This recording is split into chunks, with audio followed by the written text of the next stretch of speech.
Thanks for tuning in tonight, everybody. We got a full show for you, so let me start off with what we're going to start the show with. UFC on Fuel 6 Macau. Pretty interesting card. We had a bunch of fights we want to talk to you about.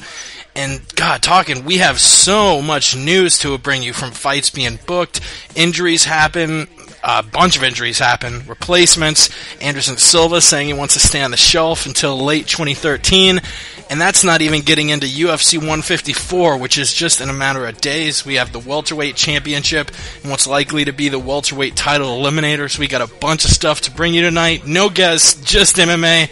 So, without any further ado, let's do this shit. Whoa, let's go. We did it, mama. We did it. We did it for the love of the game. We did it, mama. We did it. I did it for. Yes, yes, yes. We did it, mama. We did it. The game will never be the same. We did it, mama. We did it. I did it for. Yes, Shout out to our listeners, as always. First and foremost, you motherfuckers make this shit tick. Shout out to our partners over at MMA Mental, Ray and Patrick, who we do a roundtable show with every Thursday. So if you want to tune in live tomorrow night, it's going to be at 7 p.m. Eastern, 4 p.m. Pacific. Our show, as always, Wednesday nights, 9 p.m. Eastern, 6 p.m. Pacific. Right the fuck now if you just turned in. And you always can call in live. We love chatting to our listeners, whether it's crazy-ass Ramses and his conspiracy theories, or Miller from Arizona, whoever it is. We love hearing your take on things and love getting another voice thrown into the mix. If you want to call in live, you can dial us at 213-457-3380. That's 213-457-3380. You can Skype us if you don't feel like spinning that paper. We're the MMA Podcast. If you'd like to Skype us, that actually save us a little bit of money as well. So if that's more convenient for you, whichever way, we don't mind either. You can tweet us, obviously, if you don't feel like talking, at the MMA Podcast. And if you visit our website, go ahead and bookmark that bitch. And you can stay up to date on all the recent news and notes in mixed martial arts, along with our own podcast every day. A few hours before we go live, we'll throw up a link to our Ustream account to listen live. And as always, I'm here with my buddy, Dr. Chris Lowe, board-certified physician, addiction medicine specialist. I know all about that. Yeah, I do. If you got a problem, call in and talk to me. I can help you through just about anything regarding addiction or any kind of problems that results from addiction. Addiction. And a big shout out to all of our buddies over on MMAplayground.com.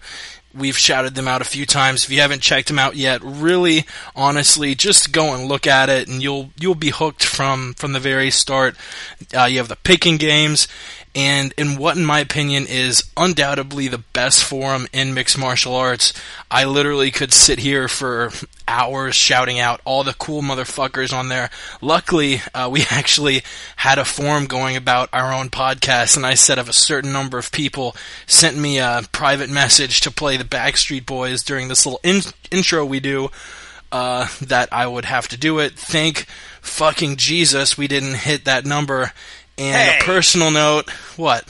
You're a big Backstreet Boy, Boys, man. Come on, they ain't in sync. They ain't 98 Degrees. They had class and swag. All right, it may be ancient, history here with those guys, but I mean, come on, "You Are My Fire," one of the greatest songs of all time. No one had as much swag as In Sync, you fuck. Bye Bye Bye, that fucking dance move. I will do the Bye Bye Bye dance move in front of my mirror maybe 50 times a week. On an average week, That's a lot, dude. You are spending a lot of time in front of your mirror, sir. No, but a personal go fuck yourself to my good friends Bubbles and Adrenaline. No, you all are fucking awesome, and to everybody who gave us criticism, Sean, Bubbles, fuck it, I literally could go on all fucking night. George, you're all fucking badasses, and we really, really appreciate the feedback, everyone who listens.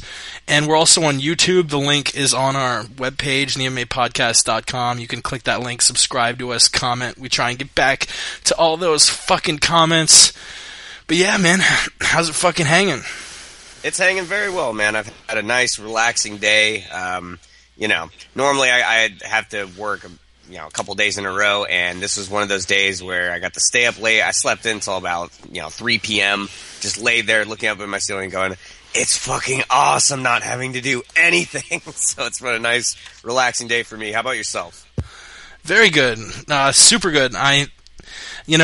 I hate to always lead off with a poop story, but toward the end of the day, there was like someone else in the restroom, and I really had to drop one. I was trying to keep it quiet, but oh my god, I was blasting them out. I felt pretty embarrassed. Just lots of gas. It was a lot of noise. And to anybody who says our podcast is immature and sophomoric, and we always talk about dicks and poop, you're probably right.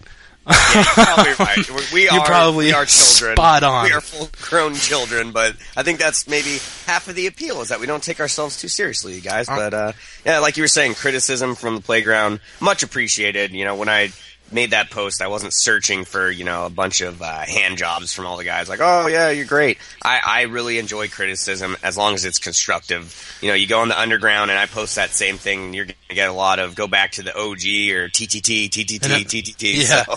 And imagine if you went on fucking Sherdog, Jesus Christ. Oh my god, go kill yourself. You get cancer of the balls, etc. I literally hope you die. Yeah, I think we had about 40 responses in that whole thread. It was really cool reading through that. Even though I think you posed kind of a general question, like, what's something you don't like, we could change, and I think the first response, which it was a friend of mine who was totally joking, but the first response was Jake Walters. Yeah, just really to the point. I can't stand that guy. I can't stand that mook. He's always talking about pooping and decibels and girth. But, yeah, dude, enough about shitting and dicks, or, there really can't be enough of that, but we really should move on, I guess, now that we're almost 10 minutes into the podcast. Let's do it. UFC on Fuel 6 this past Saturday. I really don't know whether I hated it or loved it. I guess it's kind of falls middle of the road. It's better pod to talk about how much you hated it or how much you absolutely loved it. And I'm not gonna lie, I hated the shit out of this card up until the co-main. You had probably one good fight up to that point in Takanori Gomi versus Mac Danzig. It was just not like, I was actually speaking to our friend Ray, who does MMA Mental. Check out MMAmental.com. We do the roundtable with them tomorrow night, so I'm interested to hear their takes. But our buddy Ray, I had no idea. There has never been a card in UFC history that was all decisions.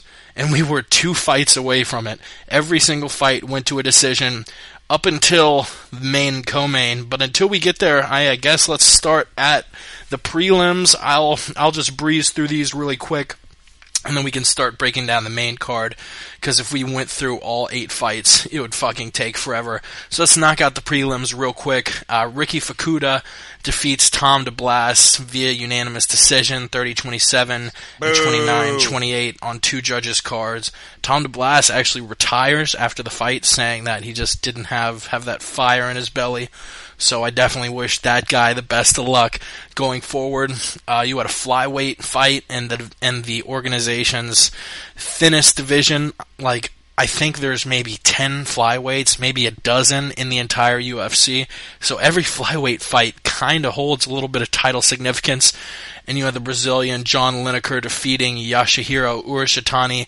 Holy shit, I just got a complicated name right. I think that's a first in our 21 episodes. Good fucking job, man. Wow, I put unanimous decision, but I put the results being a split decision. Looking at it now, it was a unanimous decision. I just typed it in wrong. 29-28 on 2 judges' cards and 30-27 on the third, just like the previous fight. And you had Alex Bruce Leroy Caceres defeating, and here goes me fucking up names again, Motonobu Tezuka via split decision, 28-29, which I watched all 3 of those fights. I don't know how you give that fight to Tezuka. Maybe a little bit of home cooking, who knows. 30-27. Yeah, I think Dana White even said something, which it seems like every fight he has a certain criticism for, this judge needs to be fired. But yeah, I don't know how he had it. That's like Alex Jones or Chris Matthews. He just Black helicopters. It is my Alex Jones / Chael Sonnen / Dana White / Adam Carolla / any white person I can't really hammer down accent for. But yeah, I think most fans watching that gave the fight to Alex Caceres, and thankfully he won, getting a 30-27 nod on the other two judges' cards. But let's move into the six, not 5 main card fights. We'll breeze through the first few and really break down the last few. Takeya Mizugaki defeating Jeff Hoagland via unanimous decision, 30-25 and 30-27 on the other two cards. I really hope we see Hoagland in the UFC still. I've heard rumblings that he might be cut. I'm not sure about that. But yeah, Takeya Mizugaki I think this is the 10th fight in a row. Yeah, 10 fights in a row. He's gone win-loss, win-loss, win-loss. He hasn't been able to string 2 losses or 2 wins together. Keeps the streak alive, beating Jeff Hoagland. What'd you think of this one? For me, I'm really sad to see Hoagland, lose. Obviously, like you said, there's something to be said about having these guys on, talking to them, and you kind of really get inside their heads, and not necessarily a friend, but at least an acquaintance, So there's a little more weight to watching them fight and hoping for them that they do well. So to see him go in there against one of the division's top guys, he did go to a decision, and if you look at his fight with Yves Jabouin as well, he can take a beating. The thing that bummed me out about this fight is that I thought he had the ground game kind of edge in this fight. I really thought that with his wrestling and his grappling and training up in Stockton with the 209, I really thought that he would have kind of an answer, at least win by control, but he got absolutely steamrolled. So that's kind of sad for me. And, if you look at Takeya Mizugaki's career, he should be, in my opinion, he really should be 3-0 right now. He is 2-1, keeping that streak alive of alternating wins and losses. But if you look at his fight with Chris Carrizo, I really thought that he won that fight. So I don't think that his current record really speaks to how he's doing. I feel that Mizugaki should get a real step up in his next fight for sure. But yeah, there you go. Yeah, I think Takeya Mizugaki is one of the top people at his division. You look at his record and see, well, he can't string 2 wins together for the life of him since joining Zuffa in 2009. You look at his record, win-loss, win-loss, win-loss, win-loss, but his losses are really against top guys. He lost to Miguel Torres, who was at his prime, Scott Jorgensen, who's always a threat, Faber, a perennial contender, Brian Bowles, also a perennial contender, Chris Carrizo, an up-and-coming guy. All these guys are, in my opinion, top 10 guys, at least when he fought them. Obviously Miguel Torres still isn't a top 10 guy. And yeah, Hoagland tried quelling Mizugaki, taking him down over and over, and Mizugaki just had none of it. He has some really, really crisp stand-up, and we saw Mizugaki take home a very deserved, I don't know if he deserved as much as the guy who judged at 30-25, but definitely deserved that unanimous decision nod. Yeah, he deserved it, and like you said, he has some very technical striking. He has a great clinch game, and his boxing is really stellar, and that's kind of interesting. You look at Japanese fighters. The only other one that comes to mind with really excellent boxing is Yushin Okami. So, yeah, just world-class skills, and I've actually seen some mastering the systems, I think within the last couple months, where Mizugaki rolled with Eddie Bravo. And yeah, he got tapped out, but I mean, with such a high-level guy, obviously he's been diligent on shoring up his ground game. And before we move on to John Tuck versus Tiquan Zhang, talking about Jeff Hoagland, Tia Train Zong. Jesus Christ, where is the train? That is a Q, not a TR. Whatever. Jeff Hoagland, we've had probably 15, 20 UFC guys on now. We've had quite a mix of fighters on, from Lieben, McCall, Hominick, a bunch of people. Hoagland, I want to say, was the most fiery person we've ever had on here. I mean, we'll talk to a guys and ask him about coming up in mixed martial arts, ask him about previous fights, ask him about their current training regimen. Usually when we ask people these questions, it's met with a laugh. They don't seem, obviously they do take it seriously because they're dedicating their lives to it and they're at the top of their game, but normally they aren't too crazy about it. I don't know if crazy is the right word. Probably intense is the word I'm looking for. Jeff Hoagland, you could hear, I mean, most guys we ask about training, oh yeah, I'm training with this guy and this guy, I'm also training with this guy, we're doing a little bit of this, it's really a great time training with such great guys. Hoagland, he was like, this is my life, this is my passion, and I'm going in there to do the best. I mean, he was intense as shit. If you haven't heard the episode, go and listen to it. I was almost afraid to ask him tough questions, because he was really getting fired up. And I know, going back to the playground, our buddy T. Cunningham actually trains in Washington with Jeff Hoagland, and has told me personally that he's a really great guy. So great guy, really fired up. And hopefully he stays in the UFC for his next fight. And coming off of that loss, coming off of 2 losses against Mizugaki and Yves Tiger Gerbois, I guarantee we see victory in his next fight. Yep, and he should get another shot. So many guys out there underperform way more than he does and have a third or fourth shot. I mean, he has some dominating losses, but he had moments and flashes in each of those fights, and he didn't get finished, which should really speak to his abilities at the highest level of competition in mixed martial arts. Yep, and we'll move on to a lightweight fight between John Tuck and Tiatran Zong. Is that it? Tiatran Zong? Why the fuck does he have a Q in his... I don't even ask. It's just the fact that their characters of pronunciation are different than ours, dude. It's bullshit. I don't take kindly to characters I can't pronounce. But either way, he was defeated by the undefeated John Tuck, 7-0 now. He did lose in the house to Al Iaquinta, who I believe went on to lose to... Yeah, he lost to Michael Chiesa by first-round submission in the finale. I'm going to fucking stab you in the dick. Even though we're trying to talk about dicks less, I'm going to stab you in it. John Tuck stays undefeated. I'm kind of curious what John Tuck's future looks like in what is, my opinion, the most stacked division in the UFC, the 155-pound lightweight division.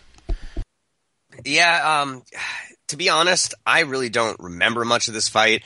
I was literally fast-forwarding through most of it. It was just plodding, slow, not a lot of action. And Zong really just latches onto those guillotines. He had success one time against Pablo Garza, and I think he actually choked out Jason Reinhart with the same submission. But God damn it, that was a boring fight. So personally, I don't really care what happens after this. Zong he was a late-minute replacement, I think, last minute. So he got the opportunity to step up, or maybe it was just the fact that it was in China and he's the only fighter that is a Chinese national or whatever. So I think he gets cut. John Tuck gets another fight, but probably based off of that performance, won't get too much of a step up. I didn't like that fight. For sure, yeah. And I did give those first rounds to John Tuck, who really just took over the fight on the ground, got into full mount, and I believe the first round he took Zong's back, the second round took full mount, third round Zong really needed to finish the fight, and I actually did give the third round to Zong, but it wasn't enough, and like 2 of the 3 judges, I gave it 29-28 to the undefeated John Tuck. So we'll move gracefully briskly forward. briskly forward to what was the fight of the night, Takanori Gomi versus Mac Danzig. This really was a fight of Danzig wanting to bring the fight to the ground, Gomi wanting to fight standing up, and Danzig did take the second round, but he couldn't do enough in the first and the third to win those 2 rounds. Gomi showed off some pretty impressive takedown defense, kept it standing up, was a lot crisper standing up. Actually, the end of the fight was yelling at Danzig to engage with him, and ended up winning a very deserved split decision. Yeah, very deserved, and man, this fight just made me happy, because Gomi, the Fireball Kid, was at the top of the world in this division a long time ago, has underperformed left and right in the UFC. He's gotten finished in I believe every one of his losses in the UFC. He lost to Clay Guida by guillotine. He lost to Kenny Florian by rear naked choke. He knocked out Tyson Griffin. He had another loss in there. I can't remember who it was. But then he knocked some dude out at UFC 144, some Japanese guy who's not really on his level. But then to see him come in there against a guy like Mac Danzig, who in my opinion is an upper B-level fighter with A-level skills, a guy who just really never found his stride, but can hang with the best of them. And Gomi used a very well-rounded game. I mean, he was using wrestling. He was using takedowns. His striking was measured. He was winging for the fences, but I think maybe he was doing it less. And on top of that, he just seemed to have cardio for once. So whatever he did in this training camp, he needs to replicate for his next fight. That was a fantastic performance by Gomi, and really nice to see him get the win. Yeah, I really kind of thought of Gomi as someone who was past his prime. He's 34 years old, has a pretty long career. He's 34-8 now. But I'm looking at his record. Since joining the UFC in 2010, he is 3-3, but those 3 losses are against top guys. He lost to Kenny Florian when he was rising to his title fight. Or his title eliminator shot, I should say. I think Florian fought Maynard after that. Guida he fought in January 2011. Same exact story. Guida, after that fight, rose to a title eliminator match against Pettis. I don't know if it was in the very next fight, but it was at least 1 or 2 fights after that. And his most recent loss was a submission to Nate Diaz, who was about to fight for the title. So yeah, he's 3-3, but his losses are to guys who were all title contenders at that time. He KO'd Griffin, KO'd Mitsuoka. He beat Mac Danzig in what was a split decision. I thought he decisively won the first and third rounds. So yeah, I mean, geez, I don't know what Gomi, I don't know where Gomi stands in the lightweight division, and I really want to see him fight a top 10, top 15 guy next to see where he is in, like I said, that super stacked lightweight division. Well, let's look at it. If he's on a 2-fight win streak, one by a finish and then one by a decision. So who out there is 2-1 in their last 3? And it makes no sense right now, but Donald Cerrone is. Let's say that Pettis fight doesn't come to fruition. I don't like it because I really think Cerrone is maybe 1 fight away from a title shot. Gomi, I don't know if I give him that same nod. What about a guy who, other than Mac Danzig, he's also 3-3 in his last 6, losing to Gomi and twice to a guy by the name of Matt Wyman, who's going to take on TJ Grant, maybe the winner of Wyman versus Grant. I'm thinking of other guys. Maybe another guy who's 2-1, Mark Bocek. Who's taking on Rafael Dos Anjos. That sounds good. That's a decent grappler, a guy that could test his ground game probably more than Danzig would have. And Mark Bocek and Rafael Dos Anjos are actually fighting each other at UFC 154 this weekend, so pairing him up with the winner of that fight would at least, as far as scheduling goes, make a little bit of sense. Both of them would probably be ready to fight come maybe, February 2013. That would be that would probably, God, and that UFC 156 card in February is getting so stacked. Woo, doggy. Rarely are are their prelim fights that I'm super pumped for. But if we saw Gomi versus either Dos Anjos or Bocek in the prelim, because I don't see, I mean, as good as a fight as that is, 156 is stacked as shit, so I don't think that'd make the main card. That would be a hell of a prelim fight. It would, and let me clarify something. I didn't mean go out of your way to make Gomi versus Cerrone. What I meant is, in the likely scenario that Pettis gets injured before their showdown, throw Gomi in there. That's what I'm saying. Not sign that fight now, but let's say the injury bug, which has had a lot of success against Pettis so far. If that strikes again, then have Gomi go in there, because I mean, shit, he punches hard, and it looks like he's been rounding out his game. So, and imagine if he knocked out Donald Cerrone. I mean, that would be incredible. Man, Cerrone's one of the toughest guys, though. I don't know. But you know what? Gomi has some hard hits. I'll throw one more name out there before we move on to Dong Young Kim versus Paulo Thiago. What about him fighting Gleison Tibau, coming off a win versus Francisco Trinaldo last month? That is a stylistic night for Takanori Gomi. That is one of those fights where, like, dude, I don't see him making it out of the first round, and if he does make it out, he ain't making it out of the early second.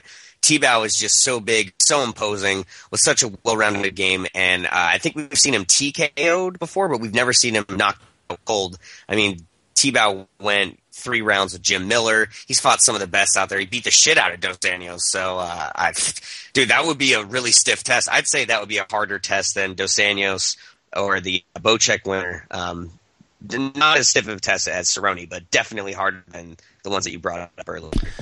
Yeah, and Gomi's kind of over time shown that his weakness is submissions. He's never been KO'd or TKO'd, but he's lost 6 fights by submission, including all 4 of his last losses. 6 by submission, 2 by decision. His last 4 losses, all by submission to, like I said, Diaz, Guida, Florian, and Satoru Kitoka back in Sengoku. So yeah, if you're Takanori Gomi, even though you obviously showed off some pretty good ground skills fending off those Mac Danzig takedowns, you don't want to fight a submission master, because that's probably not going to end well. And we'll move swiftly on, talking about guys who both can submit the shit out of you. Both guys black belts in judo and Brazilian jiu-jitsu. You had Dong Young Kim taking out Paulo Thiago via unanimous decision, 30-26, 30-27, 30-27. Dong Young Kim going back to his old ways, showing why he's called the stun gun. I mean, Paulo Thiago is a pretty explosive fighter, and Dong Young Kim completely quelled it, pinning him up against the cage, throwing him around. It looks like Dong Young Kim's back to his old ways. This fight is really sad for me, man. I brought it up a lot of times. I'm a huge Paulo Thiago fan. Joe Rogan's famous as saying that he throws his hooks from Jupiter, because he just throws them from such wild angles. Jupiter!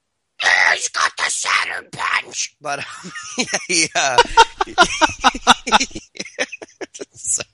that made me laugh even. But he's had such a crazy career in mixed martial arts. We're talking about a guy that still works as a anti-drug, kind of like the Brazilian version of DEA. I think it's called BOPA or something like that. So they're dealing with BOPA. They're dealing with super intense, career criminals and drug kingpins, and he still works, doing that. And he had one of the greatest debuts of all time, knocked out Josh Koscheck. I'll always love him for that. Then he had a decision loss to Fitch, went in there, beat the fuck out of Volkman, choked out Mike Swick. He's fought Sidyar Bahadurzada. Who else has he fought? He lost to Martin Kampman. He's just had a crazy... Sanchez, Fitch, yeah. Sanchez, there you go. Sanchez as well. So he's had just a really stiff test, and I've always thought that he had the kind of skills to make it to a number 1 contender fight. The last year and a half has proven to me, after a really long layoff, he couldn't finish David Mitchell, got knocked out cold, just real cold by CR. And then, to lose like this to Kim, I don't really have any faith that he can come back unless he quits his job. If you look at his body type, he has obviously put on a lot of mass. He's taking it seriously, but it's just not enough to work a full-time job and contend with the best in the division. It may work for a little while, but eventually the cracks, show at the seams. So he needs to take it seriously. And Dong-Young Kim, good performance, a lot of control. He's the Korean John Fitch, and I think my favorite moment in the fight was when they showed the replay and he was in full mount and started raining down dual hammer fists like a caveman and finished the fight with left and right alternating hammer fists. That was brutal, and that kind of showed that he does want to be exciting. So sky's the limit for that guy. Who do you think he should face next? Well, he says he wants a rematch against Damian Maia, and I'm kind of cross on whether I think he deserves it. Maia has done a lot more since that loss. Maia has really impressed me, beating Kim and Rick Story. You know what? I got something stuck in my throat. I say give it to him just because that first fight was such a freak thing. I actually thought he cracked his rib, and our buddy Sean on the playground corrected me. It appeared like it was a cracked rib because it was an awkward takedown. He clutched his chest. It was a rib injury, I think, but it was actually a chest spasm, which I can totally relate. I actually, back in high school, when we were training really hard before the season started. We had off-season drills, running. I would stay after school for 3 or 4 hours, 5 days a week. Just really intense stuff. I would get home, pass out, and wake up for school the next day. And I was bending over to pick up a recycle bin, and kind of like one of those old ladies on the medic alert things, I fell over. And it was the scariest thing in my entire life. I fell over and I couldn't get up because my back just wasn't responding whatsoever. Probably the scariest injury. It just locked up, right? It just locked the fuck up. I've torn my ACL, gotten a really bad concussion, broke my hip, broke my tailbone, broke my thumb all the way back, all doing retarded shit. But that was a injury where it just freaked me out because there wasn't really that much pain. Like when it first spasmed out, it hurt really bad. But I was literally laying on my garage floor for an hour. And after an hour, I called my mom at work because I think I was only 16 or 17, and I was like, "Hey, could you come home? Why? I've fallen and I can't get up." I was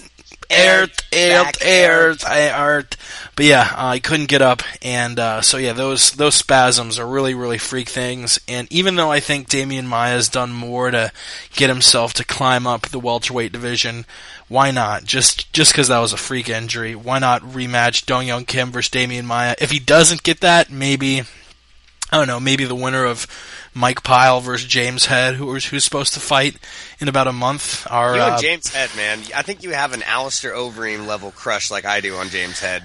Bring him up every podcast. If you think I have a crush on James Head, our boy Jay Jeans, Jay Dirty Blue Jeans on the playground. Jesus Christ. I don't know.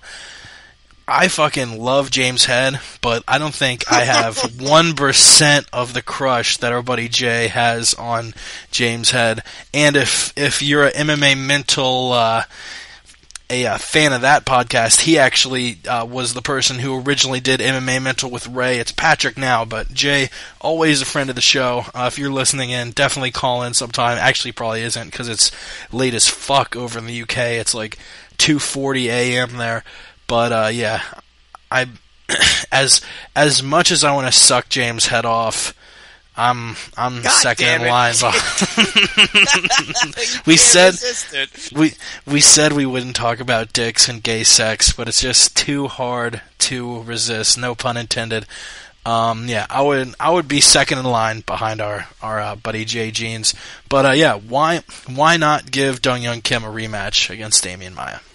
Well, it does make sense. He obviously is at, near the top of the division. I don't think he deserves it personally. I think, like you said, Rick Story has steamrolled two top level welterweights and needs to get a huge step up from Kim. There's a lot of guys out there that he could fight. We brought it up. I mean, you got Nick Diaz as a possibility. You got Nate Marquardt when he gets past Tarek Safadine, because he will.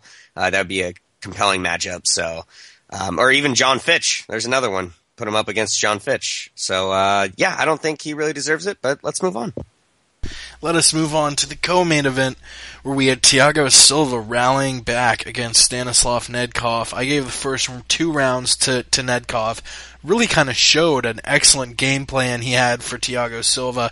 Didn't give him any room. He kept it close the entire fight. More often than not, had Silva's back up against the cage and was doing work on Thiago Silva. And that 3rd round, Silva probably knew he had to march out there and win the fight, finish the fight. He couldn't let it go into the judge's hands. The 2nd round, maybe you could have given it to Silva, but I gave both of them to Stanislav Nedkov. And Thiago Silva went out there and did what he needed to do.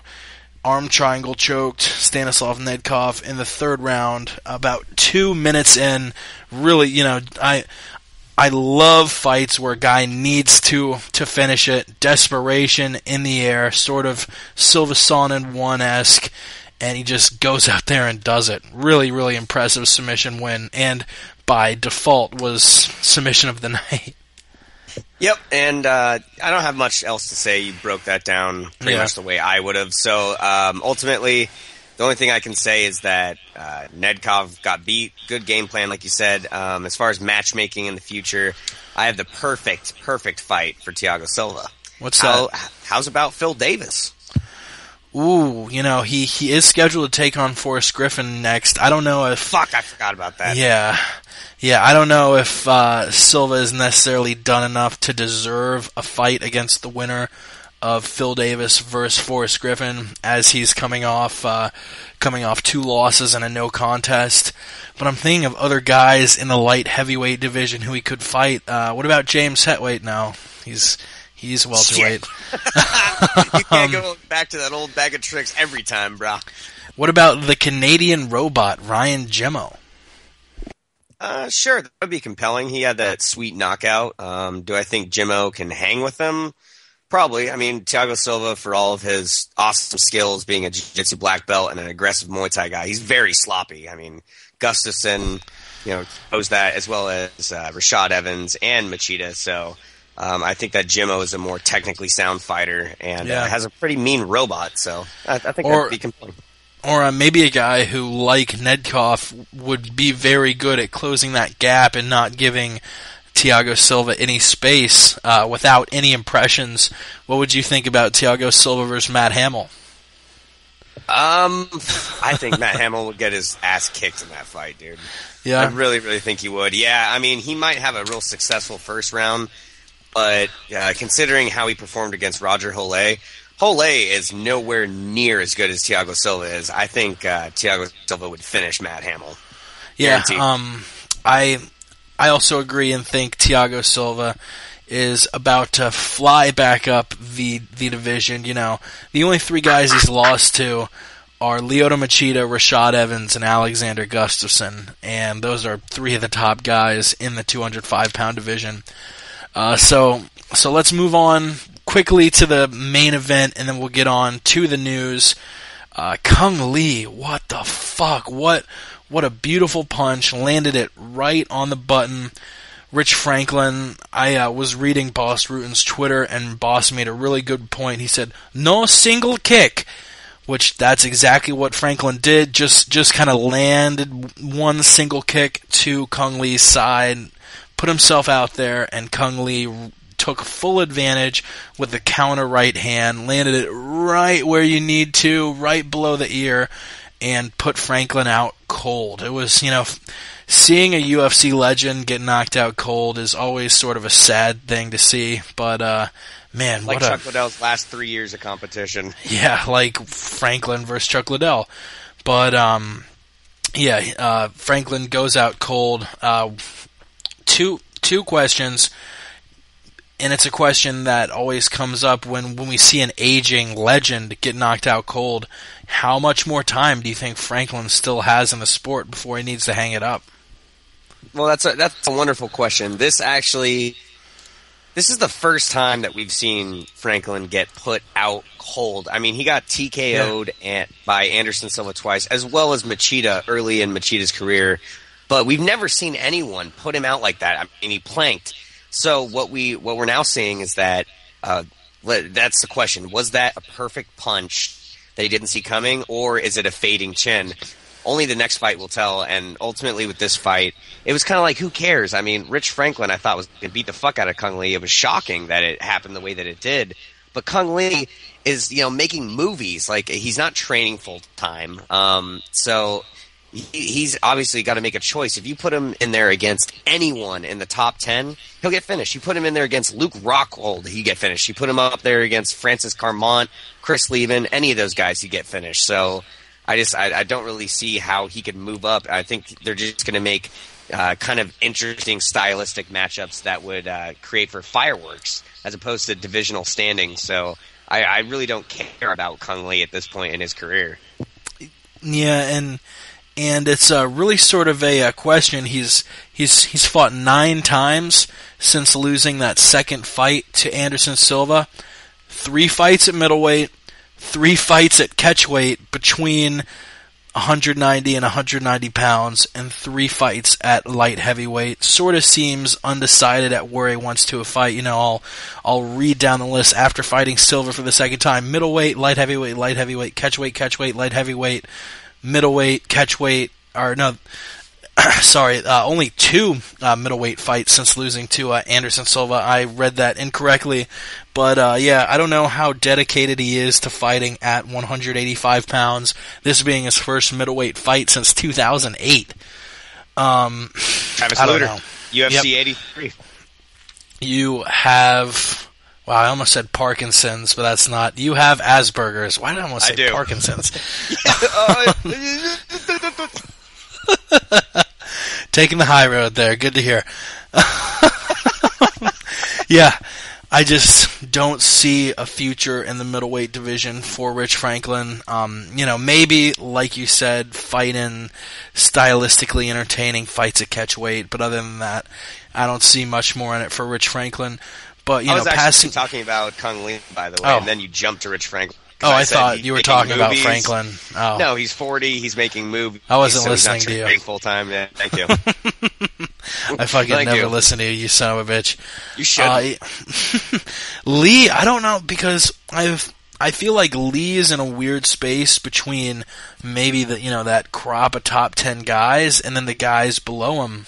Just sort of, he's obviously better than guys, like Honey Marks, Nick Ring, Chris Camozzi, but he isn't up there with Vitor Belfort, Luke Rockhold, Chris Weidman, Alan Belcher. I just think he's in that weird middleweight purgatory spot, as you coined it just a few seconds ago on Skype, saying I could steal that term if I wanted to. Yeah, so I will steal the shit out of your term, you son of a bitch.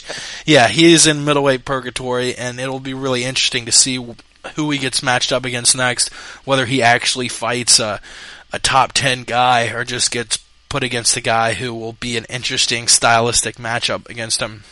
Yeah, how sweet would it be if next fight that Kung Lee has on his walkout before he enters the cage, he cuts a little slit into his arm and blood rains down and the room goes dark and Beelzebub just crops up and gives him instructions. I can't make that noise without coughing. Yeah, that would be I guess interesting fight. So I guess we don't have anything else. You have any more notes to add on with UFC on Fuel 6? Fuck no, we got so much stuff to break down. Fuck no, we do have a fuckload. I can't believe we've already gone 45 minutes. The bonuses: fight of the night, going to Takanori Gomi and Mac Danzig, knockout going to Kung Lee, submission going to Thiago Silva. All 4 guys taking home $40,000 ballin'. Let's fucking get to the news, Braj. Let's do it.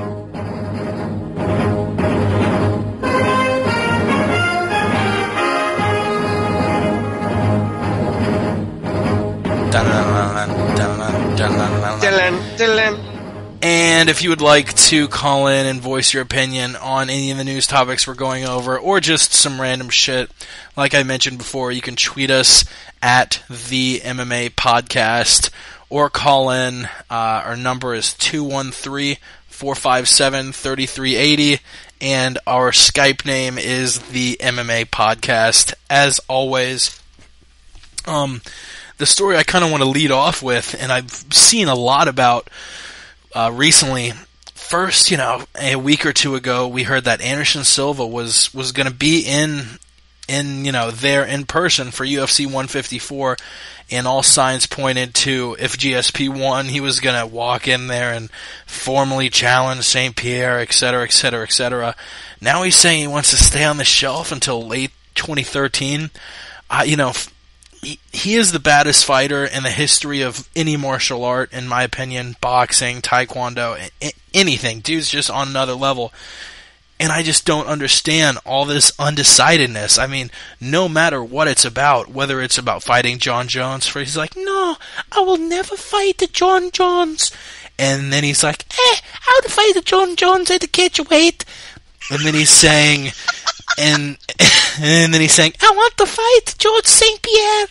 And now he's saying, I don't want to fight George St-Pierre. I want to sit on a shelf until late of 2013. I have obviously if the UFC knew he was only going to fight one time in a year, they probably wouldn't have matched him up against Stephan goddamn Bonner. We only get, a minute and a half of Anderson Silva goodness.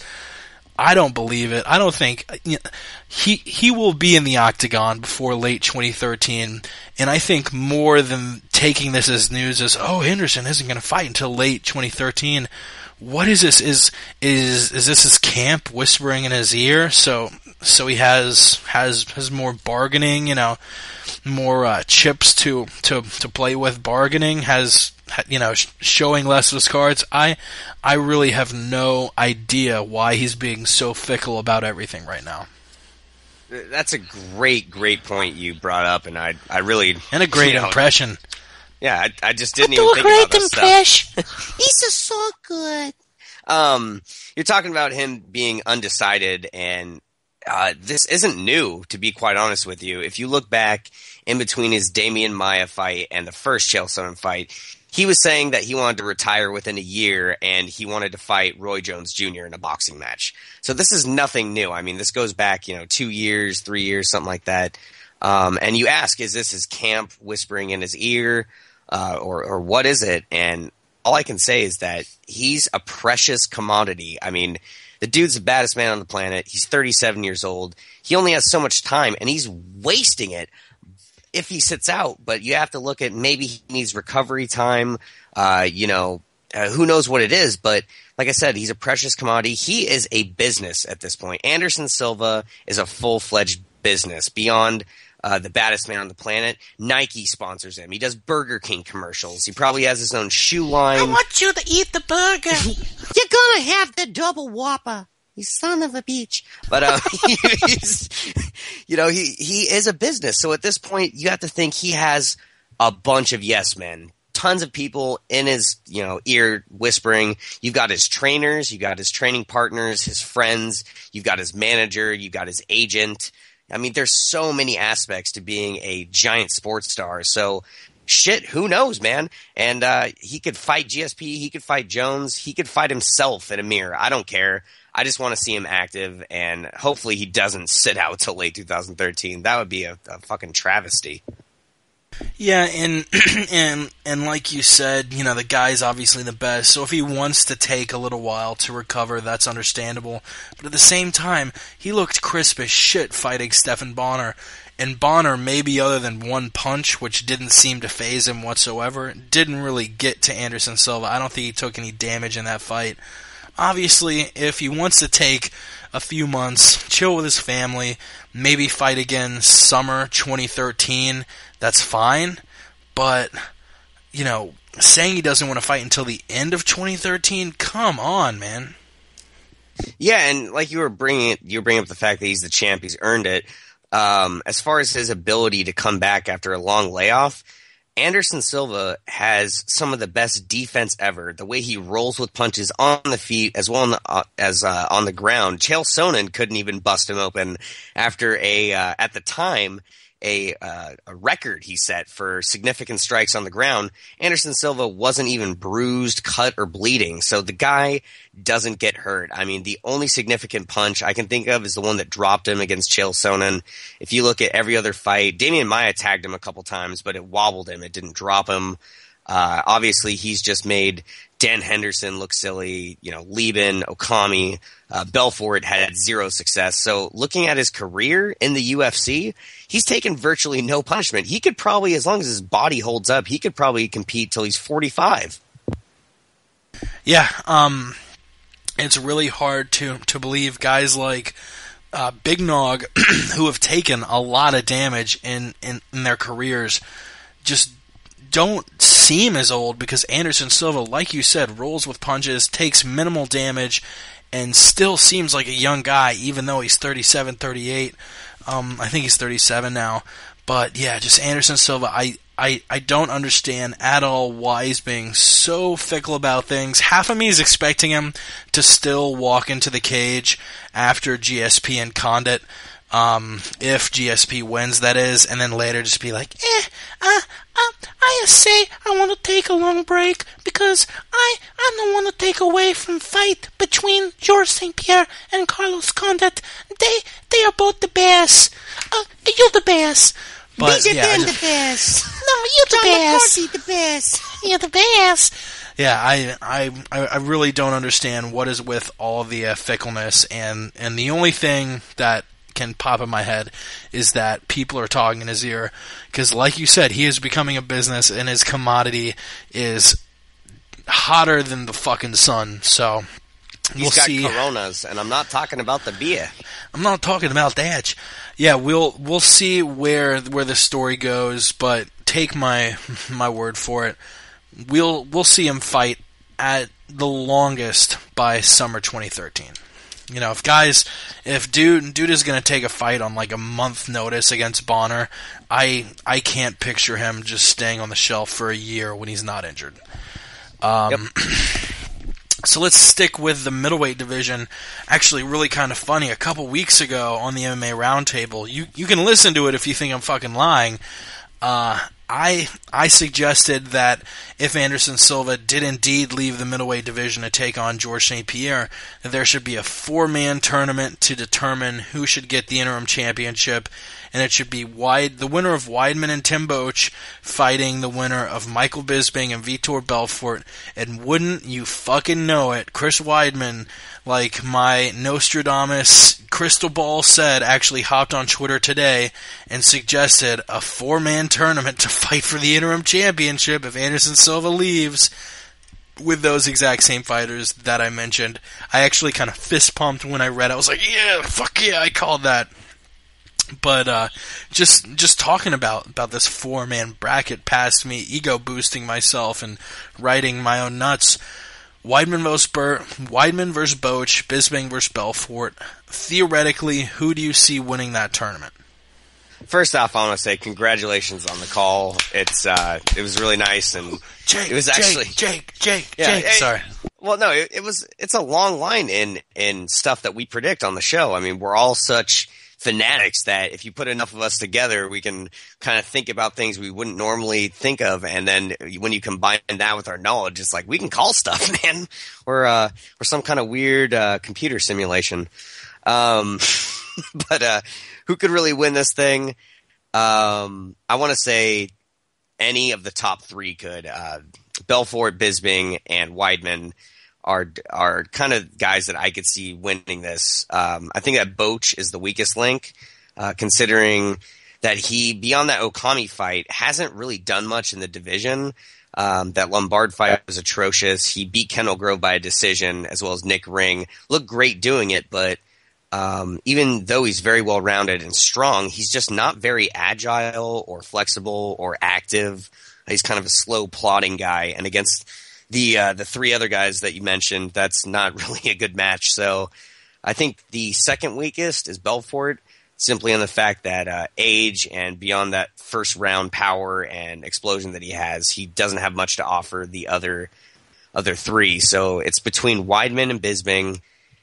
And, man, that's hard. It's just two totally different guys. I have a Weidman Bisping final for the same exact reasons you have as well. Go ahead. Yeah, I was just going to say that between those two guys, it's really hard. Bisping is just such a fantastic mixed martial artist. His weakness was his wrestling. It isn't anymore.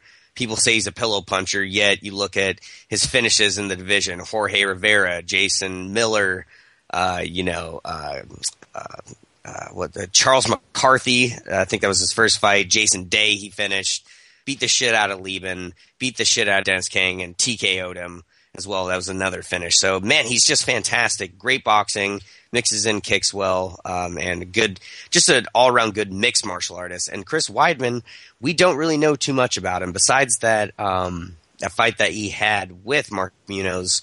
We haven't seen him face top-tier guys. I'm sorry, but Jesse Bongfeld and Alessio Sakara, and Damian Maia at middleweight, it's like, the performances alone don't really warrant a lot of the praise I think he's getting. I think he is very skilled, but only time will tell. And I think Michael Bisping will get through his opponent, and then that will be a kind of a perfect test for Chris Weidman. Sorry for going on as long as I have. I was just trying to get all my points in. No, I totally agree. And, I was kind of hoping you would pick some different results as me, but I see it going the same exact way. As long as Bisping can weather that first round storm, which I think he can, I give it to Michael Bisping in that fight. Just like you said, Weidman versus Boach. Belfort, correct? Yeah. What'd I say? Oh no, you just didn't bring up who he was fighting. Oh, yeah. So yeah, I see Bisping moving on if he can get past the first round versus Belfort, and with Weidman Boach, I think that is going to be a very close fight, but I have to give it to if I have to give it to anybody, I give it to Weidman just because he's so quick, and Boach has such a better wrestler too, right? Yeah. And when it comes to Weidman versus Bisping, I really do think Weidman's a top guy, but Bisping has looked so good, even in his loss to Chael Sonnen, looked absolutely amazing. And just with that crisp boxing, great footwork, excellent takedown defense. Weidman is not the wrestler that Chael Sonnen is, and Sonnen couldn't really take down Bisping. So because of that, I don't think Weidman would really be able to flex that wrestling acumen, which acumen a word I try to use at least once a podcast. It's a nice, fancy-sounding word.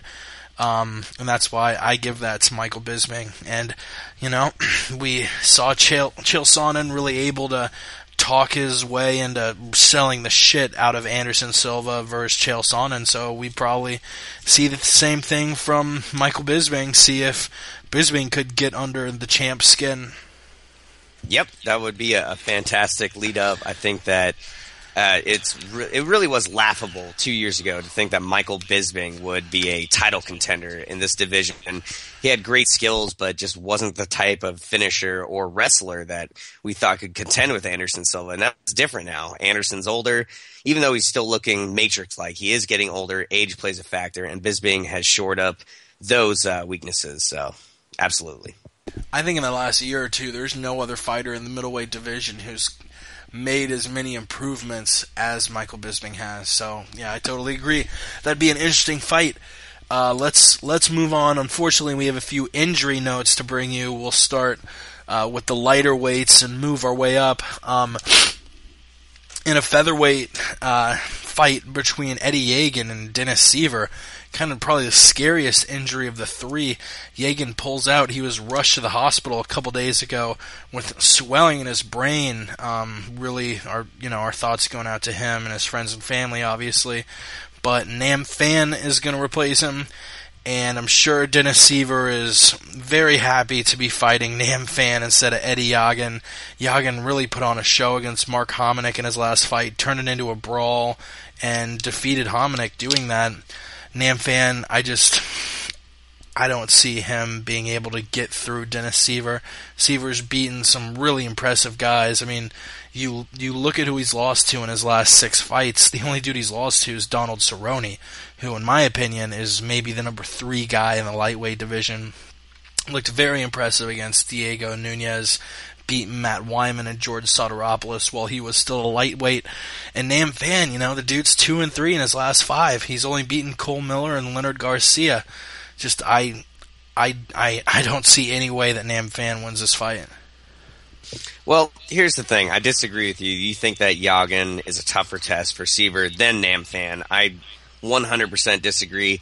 Yagin hasn't fought any of the type of caliber fighters that Nam Phan has. And even though Phan loses, he doesn't really get finished very often. He holds his own. He did get dominated by a few guys, but his defense against getting finished is really great. Some of the best boxing in mixed martial arts, and I think hands down the best boxing in the division, as well as, just being a consummate martial artist. He's actually a black belt in a few other martial arts.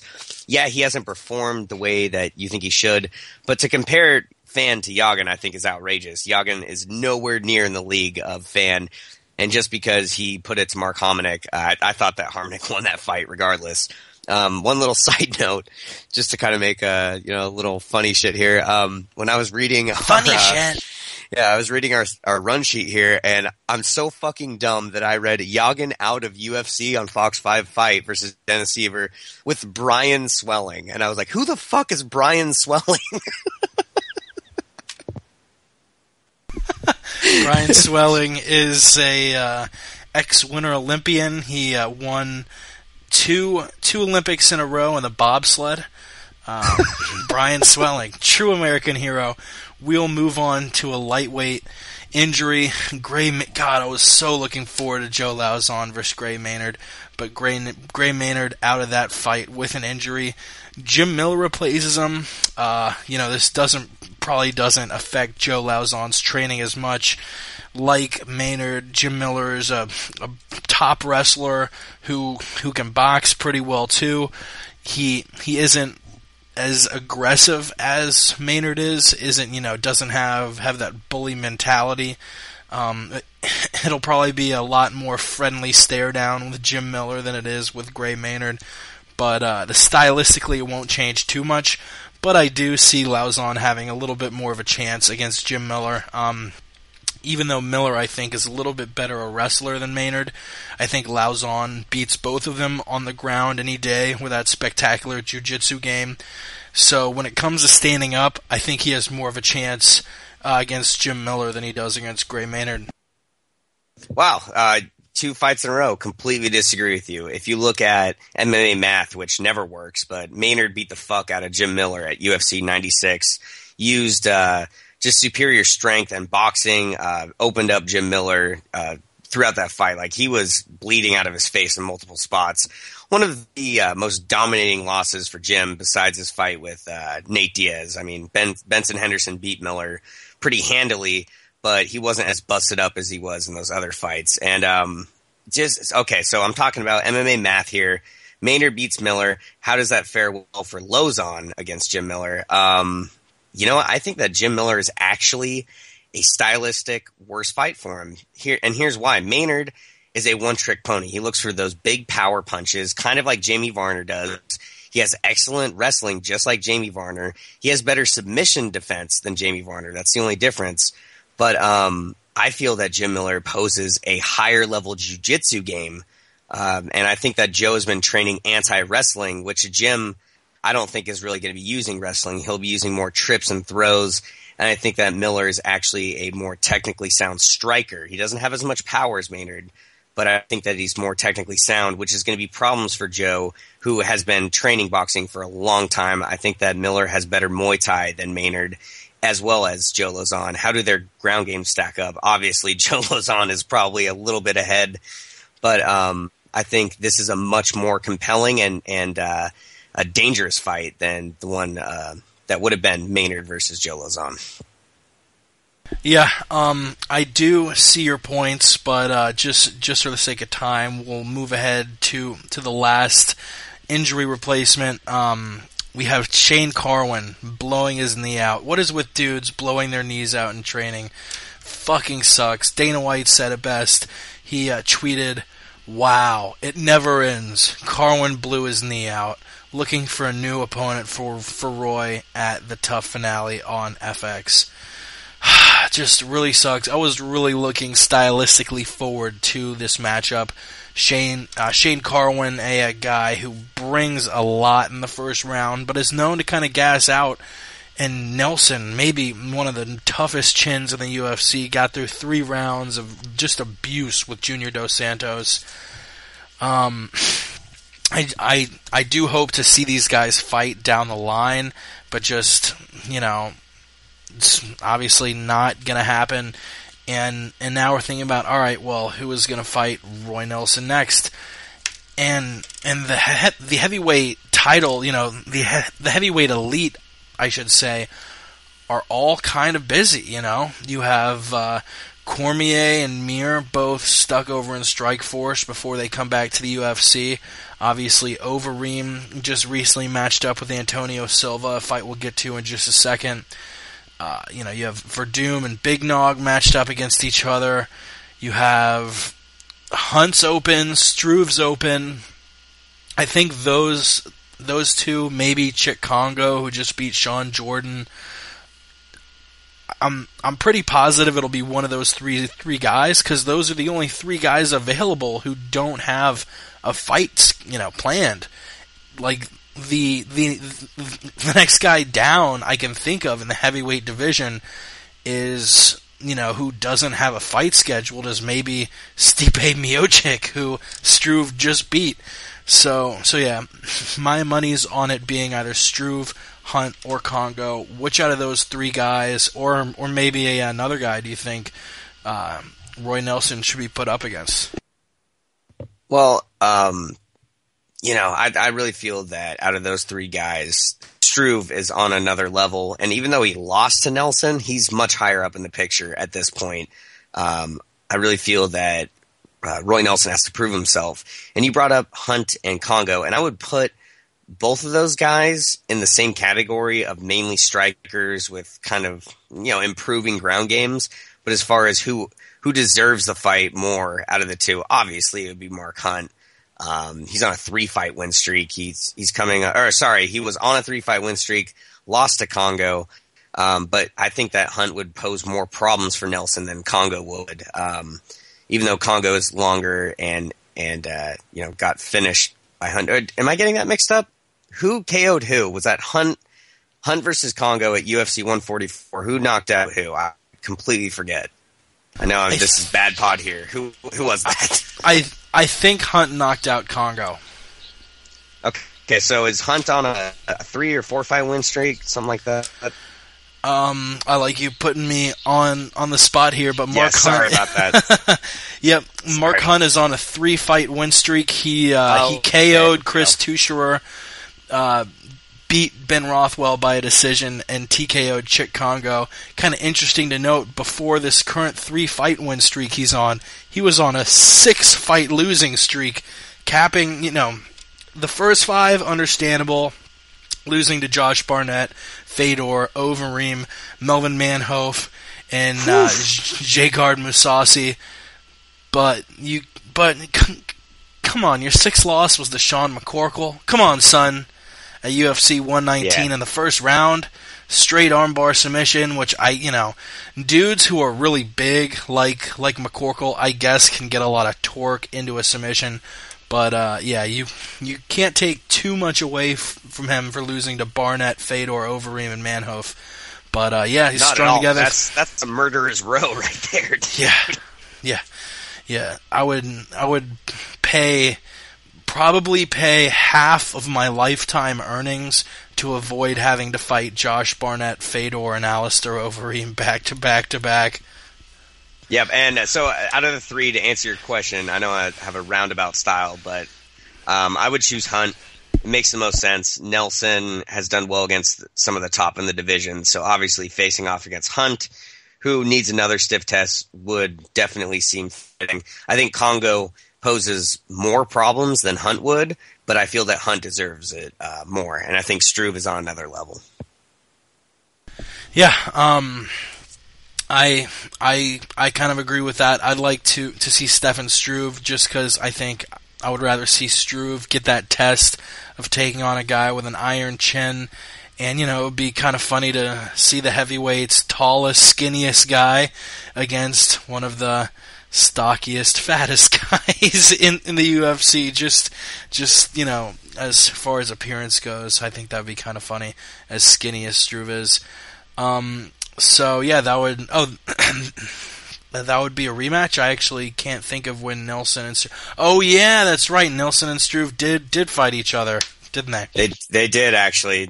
He put Struve away in the first round with a giant overhand right, the same one he caught Brendan Schaub with. Yeah, and that was probably one of the biggest steps back in Struve's career. So it'd be a nice chance for him to get a little bit of redemption for that fight. Let's move on from giant heavyweights. Let's get to the females. The UFC officially signing 2 women. They signed Ronda Rousey and shortly after Miesha Tate. So far, these are the only 2 women the UFC has signed. We'll probably see more signings later. I can't really imagine a situation where the UFC would just do a one-off women's fight and not do any more again. Obviously, they see the long-term value in a fighter like Ronda Rousey.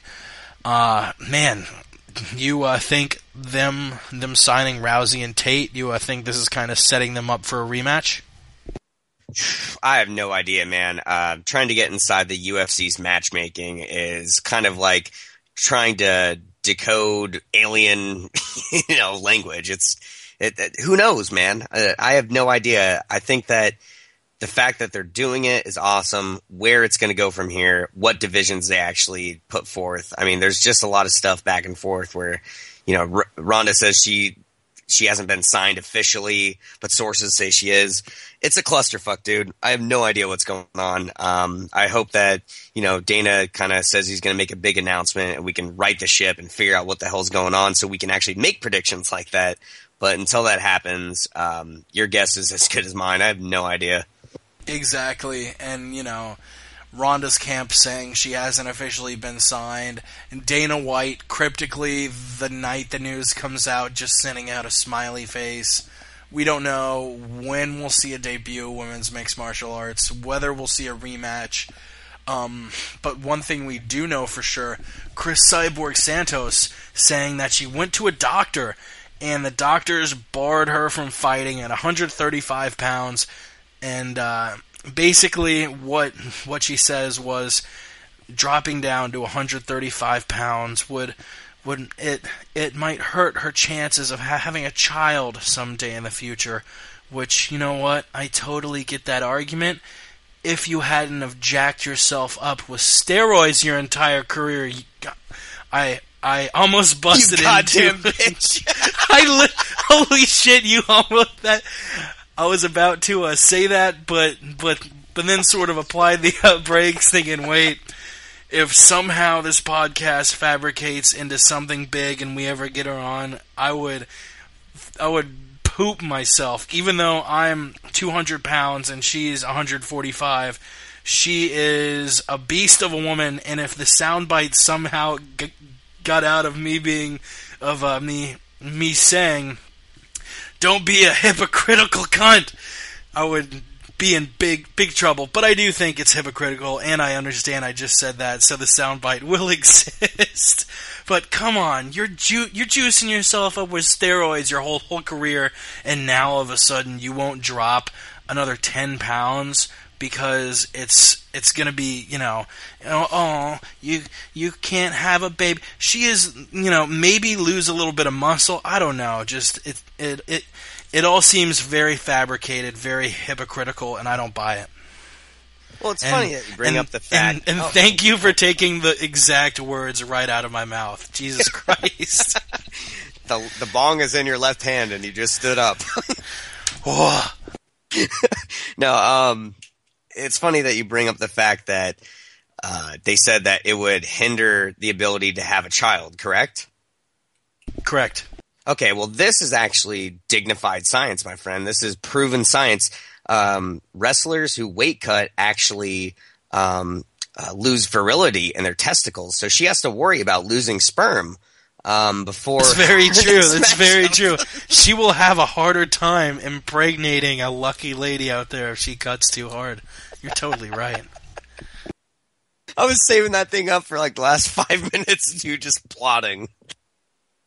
Yes, excellent. That's it. That's all I got on that. That's it. Yeah, just I think it's very hypocritical. And I think she's just avoiding a fight against Rousey. You know, it looks like, you know, it's hard as we said to forecast whether the UFC will bring in 145-pound women as well. So far, it's only been 135-pound. So, you know what? If that's what you want to do, stay away from the UFC, never fight Ronda Rousey, then that's what the sport is going to remember you as, you know, taking steroids, getting popped, and then fading into obscurity as women's mixed martial arts goes big because you're afraid to fight Ronda Rousey. But, you know... God damn, that was a chilling breakdown, sir. Like, when you were saying this, I was just like, fuck. That's fucking right, man. Yeah, you know, this is the Mayweather-Pacquiao of women's mixed martial arts. And unlike Mayweather-Pacquiao, where you can't put the finger on either fighter for, you know, backing away, if Ronda Rousey is accepting a UFC contract, saying she will fight at whatever weight, and, you know, just...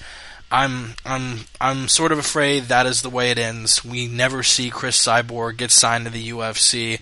She just fights in promotions that don't mind having their women juice themselves up and beat the shit out of each other.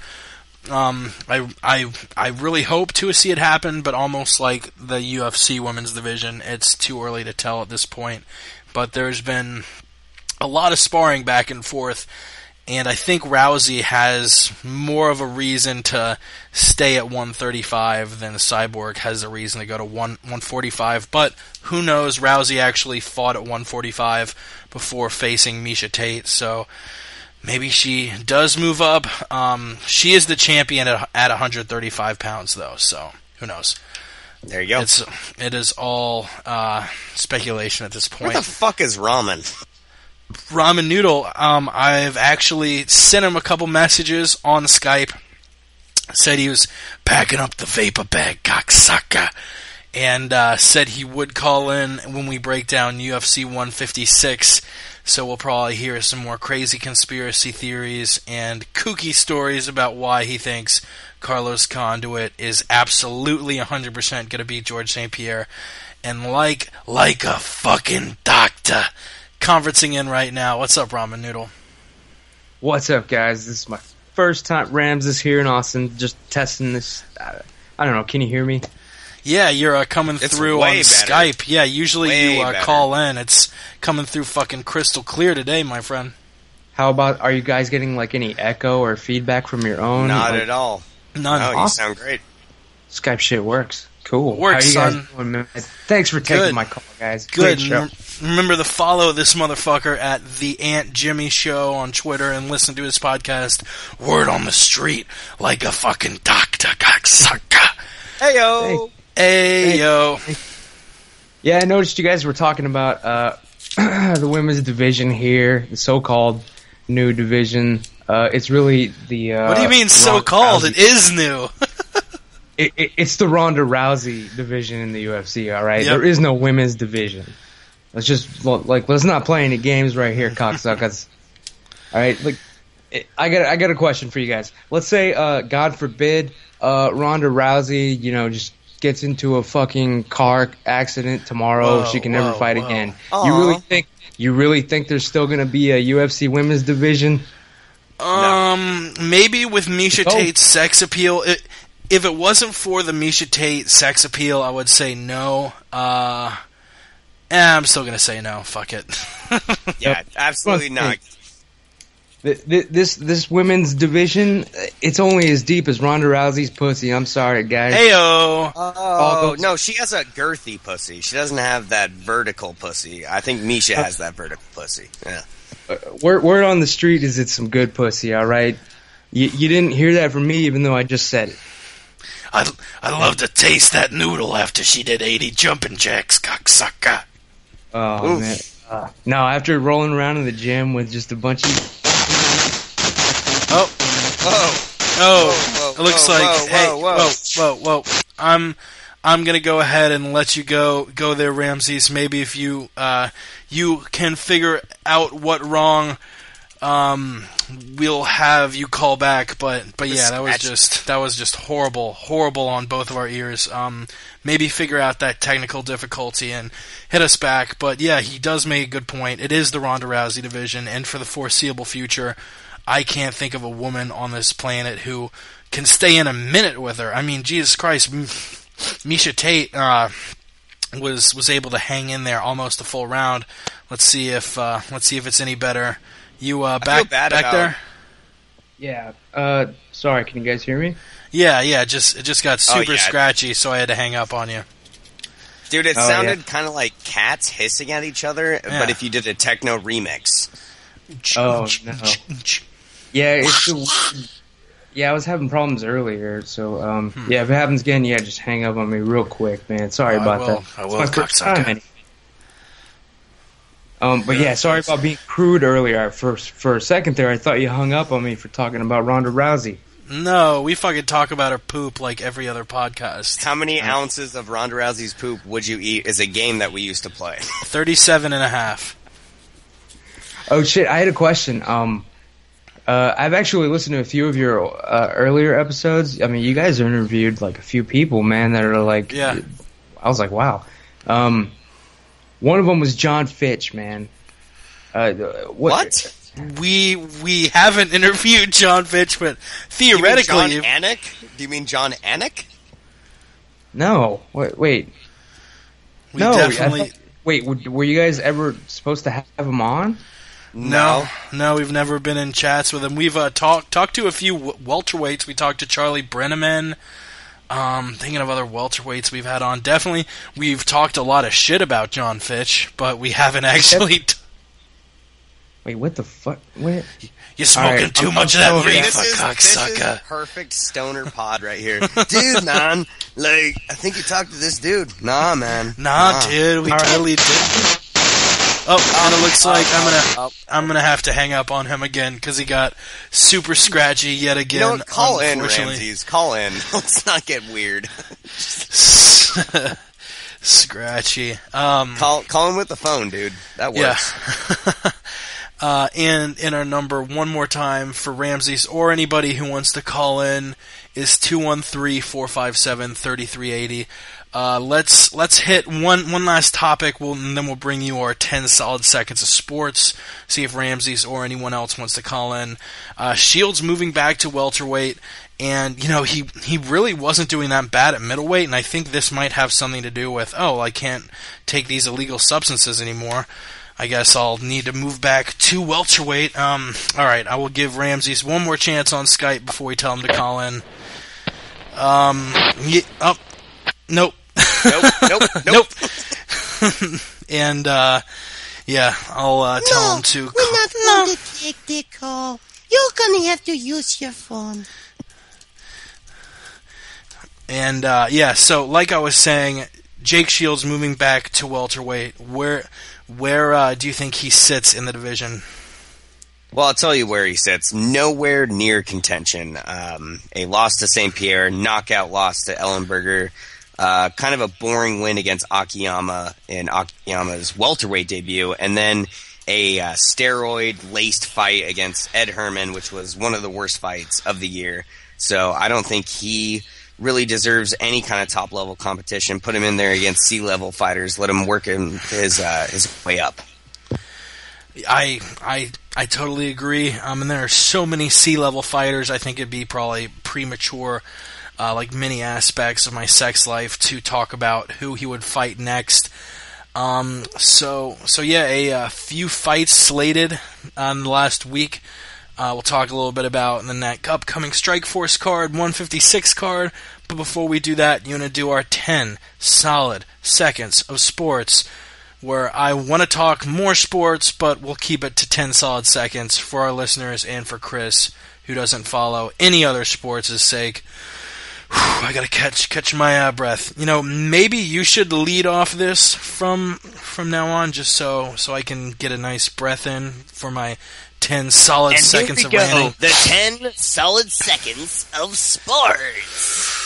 Johnny Football and Texas A&M defeat number 1 Alabama in not college football. Atmosphere on its ass. The NFL lockout continues to drag on. As always, fuck Gary Bettman. The college basketball season tipped off this past weekend. Mike D'Antoni replaces Mike Brown in LA as head coach of the Lakers. Vic Rossberg, Alex Smith, and Jay Cutler all knocked out of the Week 10 games this weekend. I came so hard. Okay. Yeah, talking about these fight announcements coming up. Alistair Overeem versus Bigfoot Silva. I let you know last night, and you were like, what? Because I know Alistair Overeem, along with Donald Cerrone, is your favorite fighter, so I'll let you lead off discussion.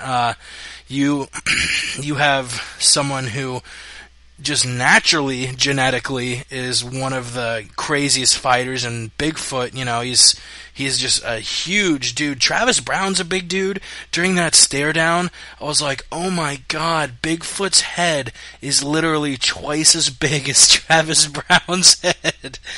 And Alistair Overeem, it's arguable that he is one of the most genetically freakish fighters, not natural genetics. Hey there, buddy. And it looks like they're,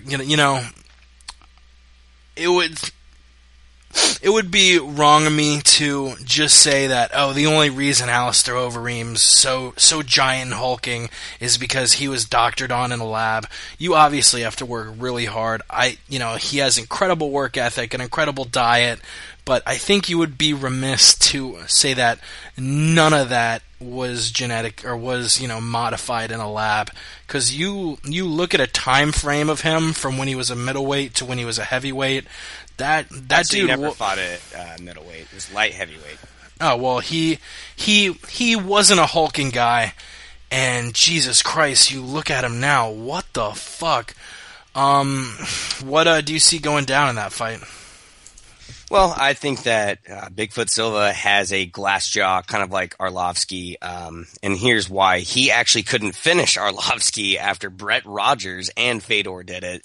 He actually fought him back in Strikeforce in, I think, 2010, and couldn't finish Arlovsky when Brett Rogers could, a guy that's fighting in Bellator at the moment. So, and then he had a couple wins. He choked out Mike Kyle, I believe, or TKO'd him. He has beat Fedor Emelianenko, and that was a real nice notch in his career. But I think it was after, obviously, the fact that Fedor wasn't himself anymore.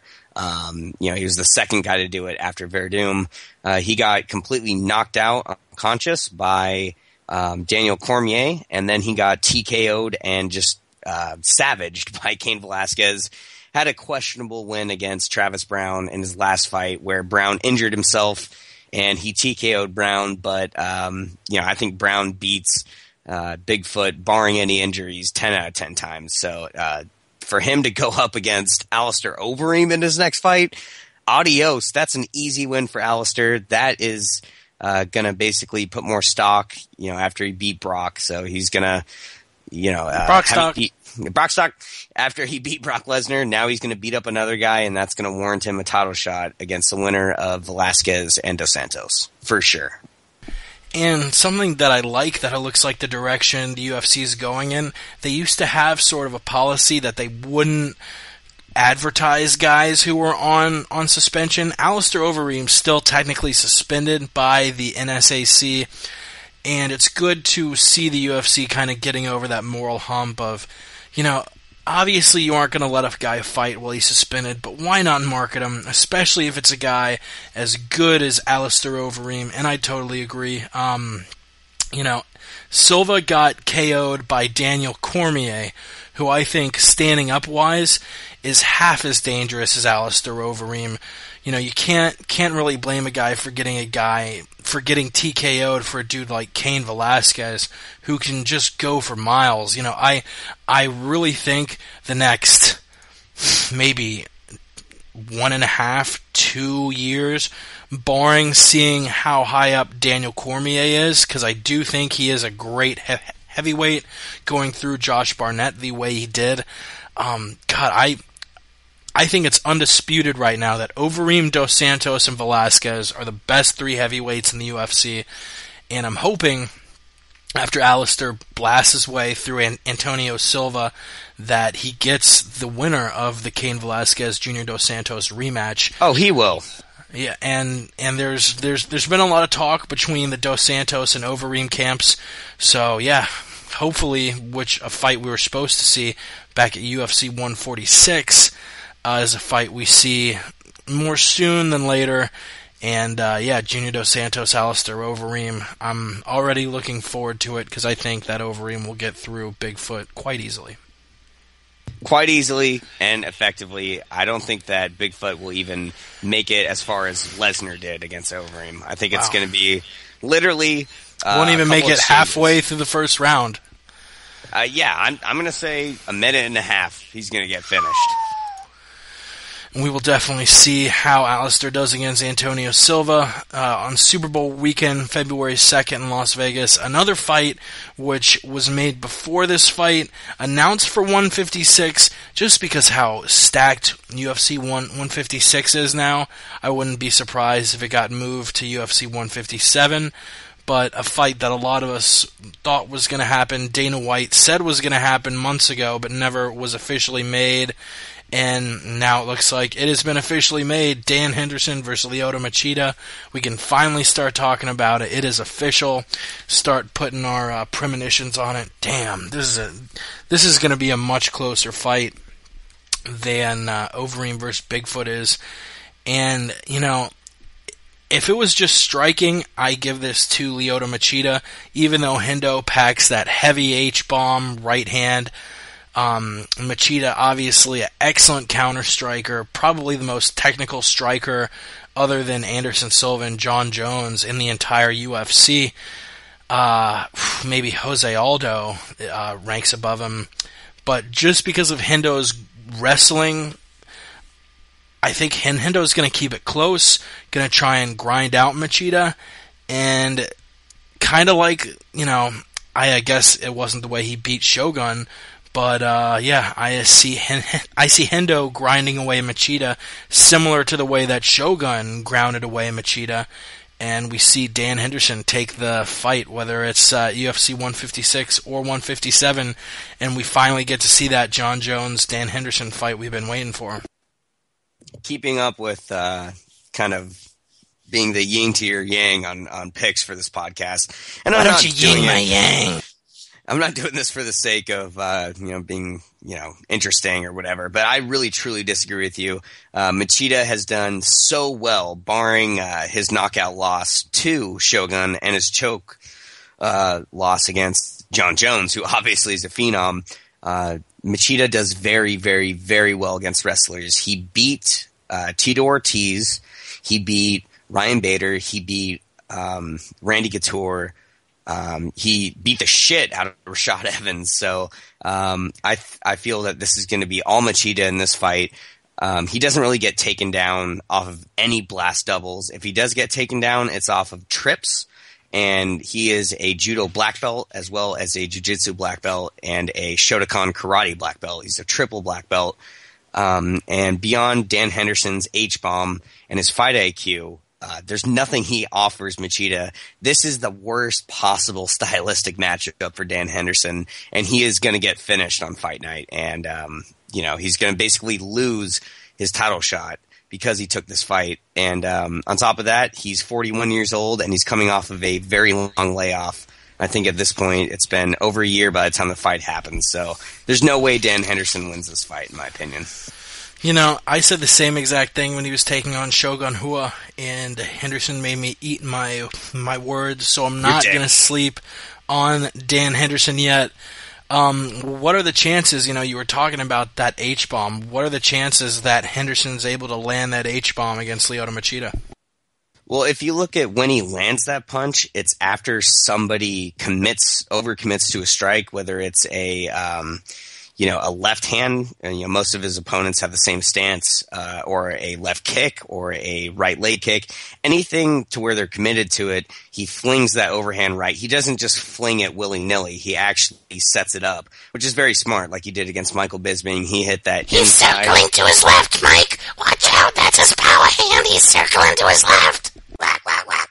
Yeah, he hit that right leg kick to the right leg of Bisping and then threw the H-bomb, caught him circling.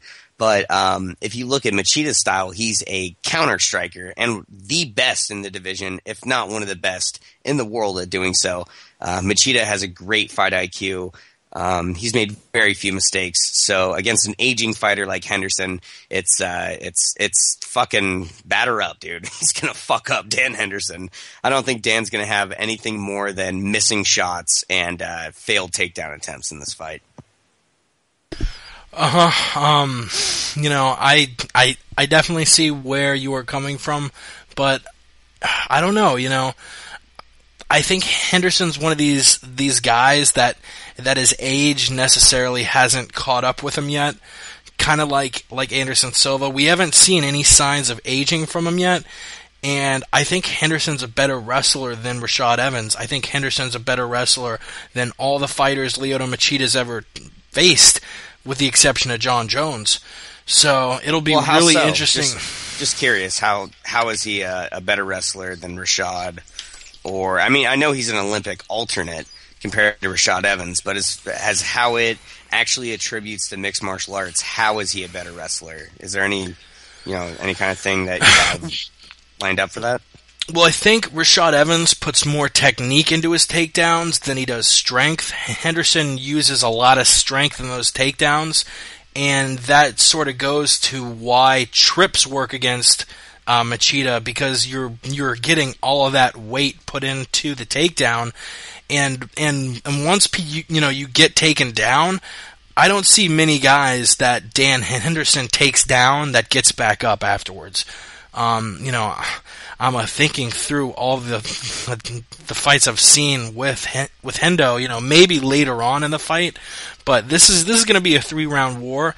And if Dan decides to keep it close and make it a wrestling match, dude looked excellent in his last 2 fights against Mauricio Hua and Fedor Emelianenko, and used his wrestling in both of those. He's a very smart wrestler and reacts so quickly.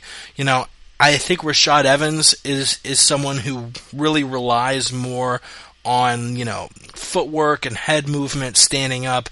Hendo's just a brute. He has that hard right, and he has just power wrestling, and just he has such an incredible IQ while he is wrestling.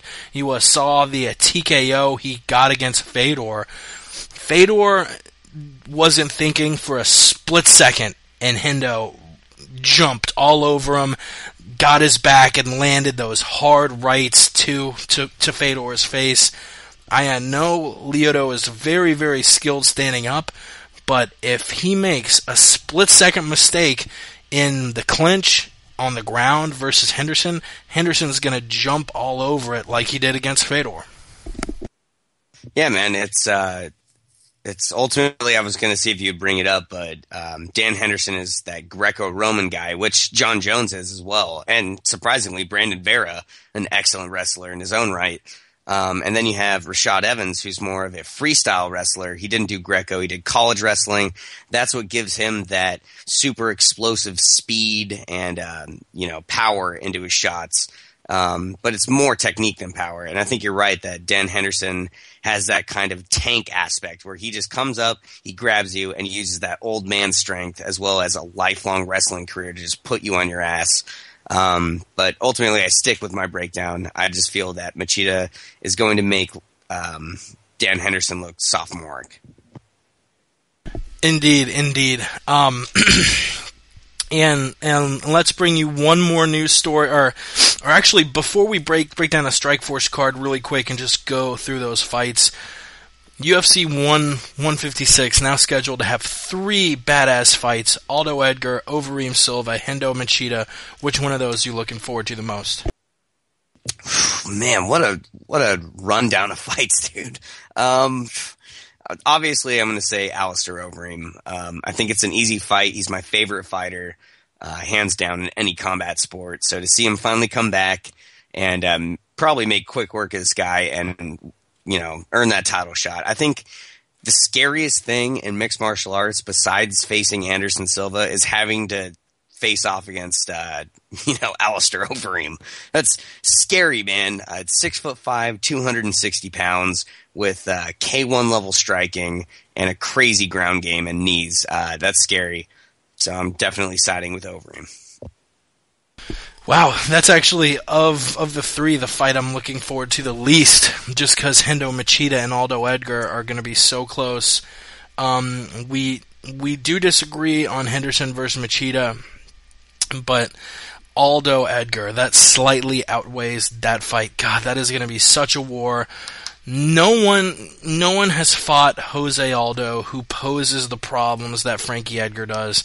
And Aldo, after your, top three guys, GSP, John Jones, and Anderson Silva, no one's as good as Jose Aldo. And Frankie Edgar is right up there too. This is sort of the lighter weight version of Anderson Silva versus John Jones.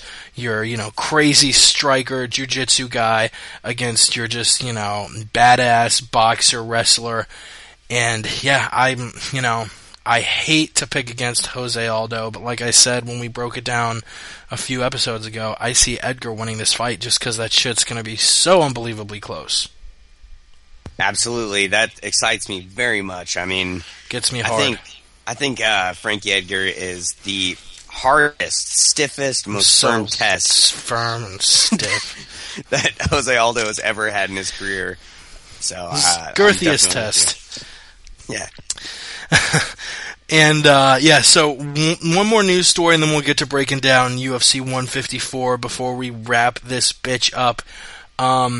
Which, we'll obviously spend a little bit, at least 15-20 minutes breaking down UFC 154. That fucking Strikeforce card. It has been announced it's going to be their final card, so most of these fighters will be absolved in the UFC. Thank God. Really looking forward to seeing guys like Gil and Nate and Luke and Cormier all come to the UFC, and they're all going to fight on this stacked final card. I don't think we necessarily need to break each one of these fights down because they are heavily swayed toward the four champions. You have Gilbert Melendez versus Pat Healy, Nate Marquardt versus Tarek Safadine, Luke Rockhold versus Lorenz Larkin, and Daniel Cormier versus Roger Staring. Any of these guys, Healy, Safadine, Larkin, and Staring, do you give any of them a shot on January 10th? Well, here's how I see it, man. It's a reverse staircase. You got Cormier Staring. Cormier's going to destroy Staring within one round easily, maybe two. Easily. Yeah, and then you have Larkin, who is trying to improve on his ground game, a fantastic striker, but he's going up against a guy in Luke Rockhold who I think can easily contend for the UFC title at some point, maybe soon in the next year. He's up there with Chris Weidman in the middleweight ranks. Yeah, absolutely. So you have this staircase going down, So we got Rockhold Larkin and then Marquardt Safadine. Safadine trains out of Team Quest in Temecula with Dan Henderson, a fantastic technical kickboxer, but goddamn it, he's fighting Nate Marquardt. You're done. You're cooked. See ya later. You're nowhere near as explosive as he is. He's fought bigger and better men. He's fought Anderson Silva, for the love of God, knocked out Damian Maia, finished Husmar Palhares on the ground. There's no way that He's fought Chael, Perfection, Sonnen, He lost Alex Jones. But so I think that the stiffest test easily is Pat Healy versus Gilbert Melendez. If you look at Healy's record, he's fought nothing but some of the best in the world. I think he's one of the best outside of the UFC at 155, just like Eddie Alvarez is. So I think that is definitely going to be the toughest test for a champion. I completely agree. Pat Healy going to pose the biggest problem to Gilbert Melendez. But Gil just is going to be too much for him. More than anything else, I'm so looking forward to these guys coming to the UFC. Looking forward to see who the UFC puts them up against, and B, seeing where they actually stack up. And I think we'll be very impressed, sort of like when these Pride guys came in and did a lot of impressing when the UFC merged with Pride. I see Gilbert, Nate, Luke Rockhold, and Daniel Cormier all being top 5 guys in their division, and it's going to make the UFC that much deeper. I think Gilbert Melendez and Daniel Cormier would both deserve a fiddle shot. I'm not drunk and addiction, madness, and meshless.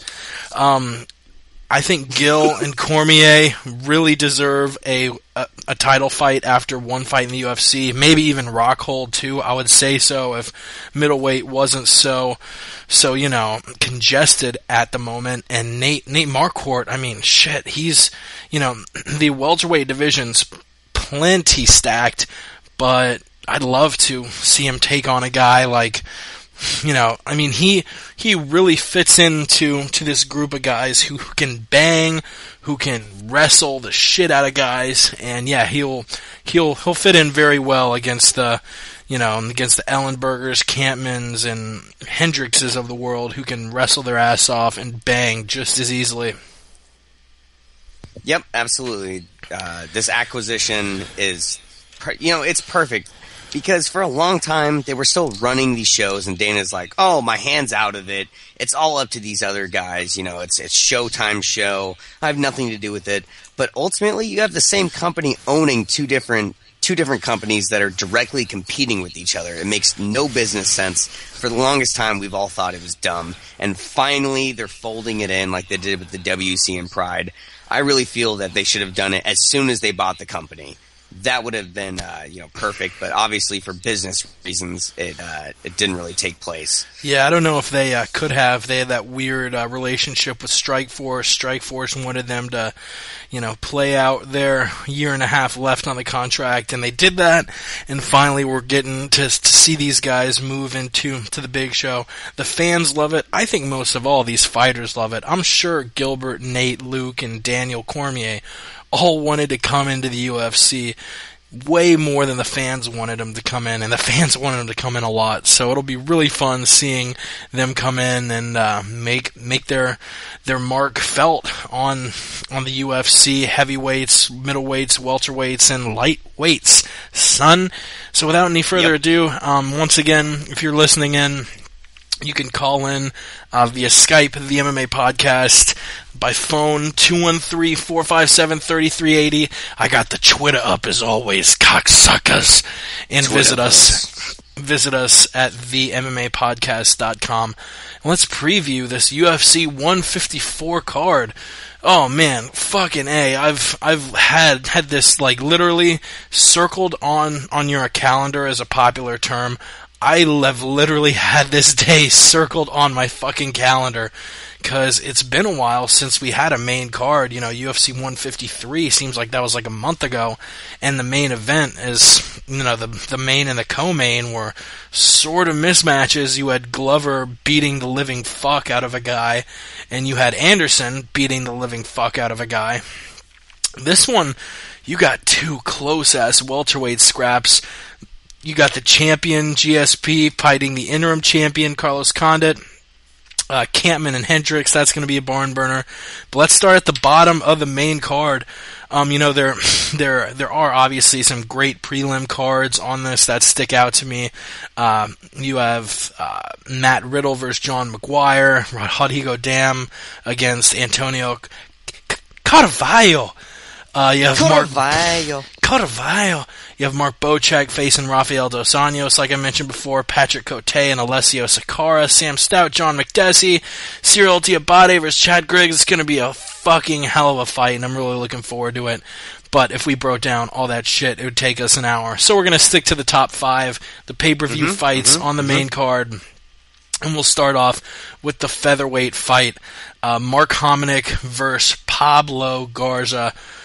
Man, this is really kind of a must-win for Mark Hominick. He was heavily favored against Chan Sung Jung and Eddie Yagan, especially Eddie Yagan. Yagan, you fuck.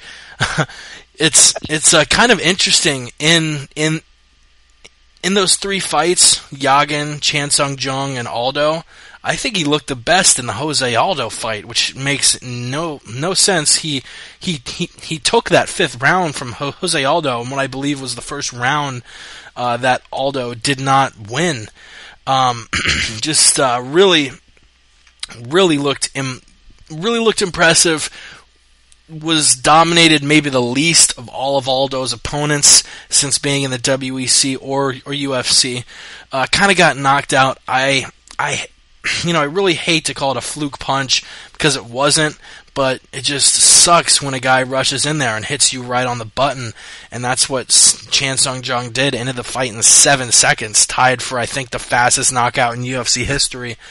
And then the Eddie Yagin fight, a split decision, which I'm, as much of a Mark Hominick fan as I am, I'm glad I went to Yagin because I think he won that fight. And he's going to be a favorite again in this fight, and, he's obviously proved that, you can't just give it to him when he is a favorite. Garza's lost his last two fights against guys who are nowhere near the level of Yagin and Chan Sung Jung, losing to Bermudez and Dustin the Diamond Poirier by decision and submission, respectively.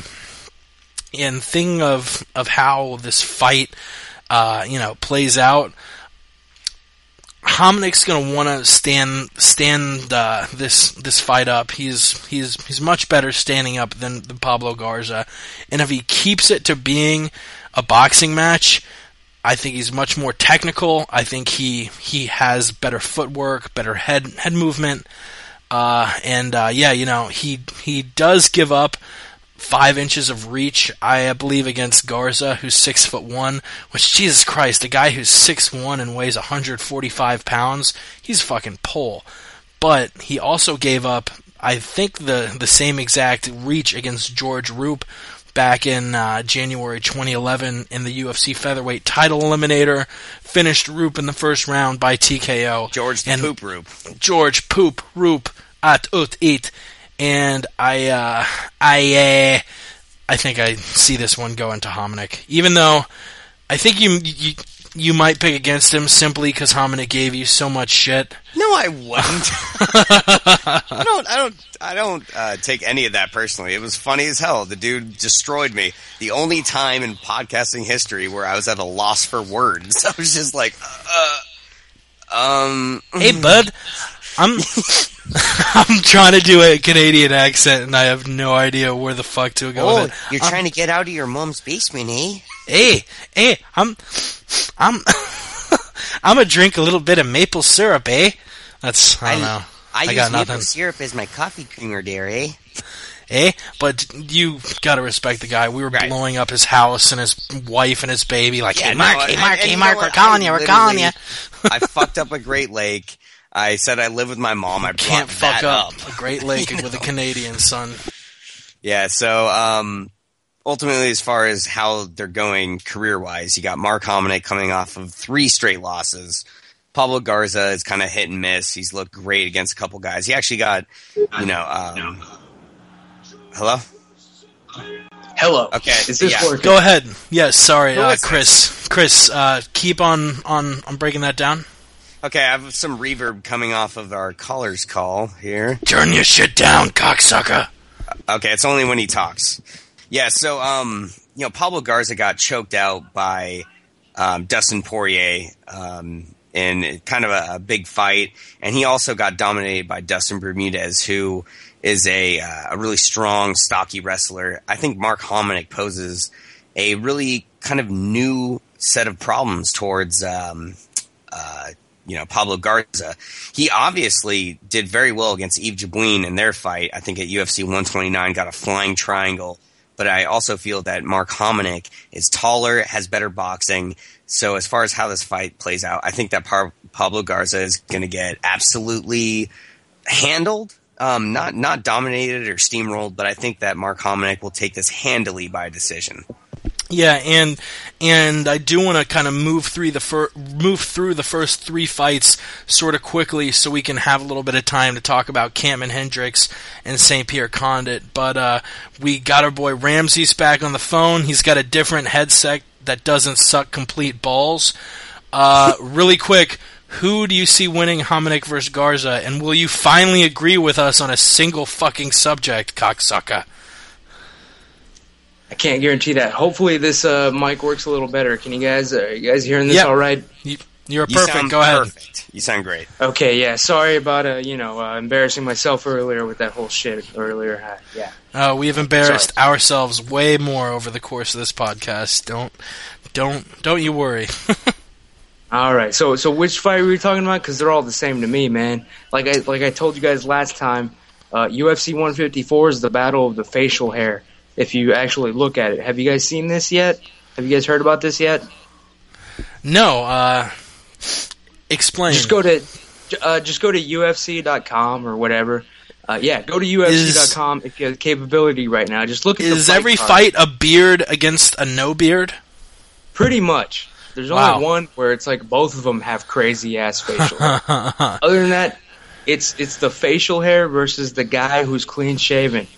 And I gotta say, man, the facial hair is gonna win the fight in almost every match if you break it down. Even in Hominick versus Pablo Garza? Hominick's done, man. Come on.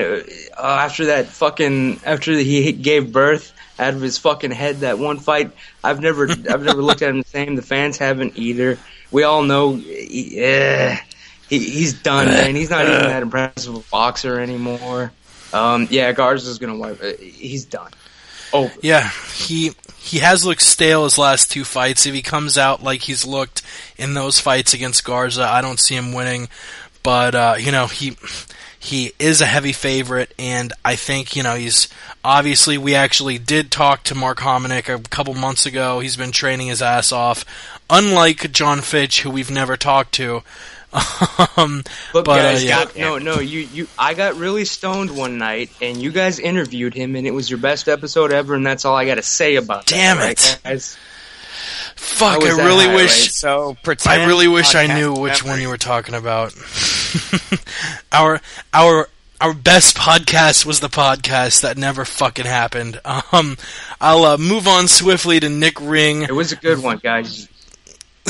Hey, and maybe we can have him on in the future and make that happen. A middleweight match like the one following it. We got Nick Ring versus Costa Philippou. Ring 13-1. Both of them have really impressive records. Both of them only have one loss in their UFC career. But when it comes down to it, I really think Ring's going to need to run away from Costa for a majority of the fight because, Costa's going to pepper him up with combinations. He has great cage control. Ring is accurate, but, just doesn't have as much power behind his punches as Costa Philippou is. I think they draw about even on the ground, and that's why I see Costa Philippou finishing the fight either by TKO or KO. I'll pass it off to Chris before we give it to our buddy Ramen Noodle. Chris? He actually just let me know in the Skype chat that, quote, there is a Mexican couple getting hyphy outside my window, so I'll pass it along to Ramses, and hopefully Chris is done getting hyphy with a Mexican couple by the time you are finished. Hyphy? What the fuck does that? I've never even heard of that shit. What is it? Hyphy, like huffing stuff too? Means they're getting crazy, son. But you have Ring, clean shaven, Costa Philippou, rocking the beard. You have the beard in this fight? Yeah, I do. I have Konstantinos Philippou with his preposterous name. The only thing he's missing is a bogus title in front of it. But yeah, he's gonna win over Nick Ring. They're both Nick Ring. He's a straight up decision fighter. All his wins come by fucking decision. He's always he's a fucking point fighter. Let's face it. Konstantinos Filippo, he actually finishes a couple fights here and there. So just for that, and of course my facial hair theory, that's the conspiracy theory I'm going with on UFC 154. Just because of that, and the fact that he's actually finished a couple fights recently, and he's actually, I think, Constantino has actually won probably his last 3 or 4, and Nick Ring, I know he lost. I remember he lost to Tim Boesch, whooped his fucking ass. So yeah, Constantino, definitely, it's going down. I'm gonna bet that way.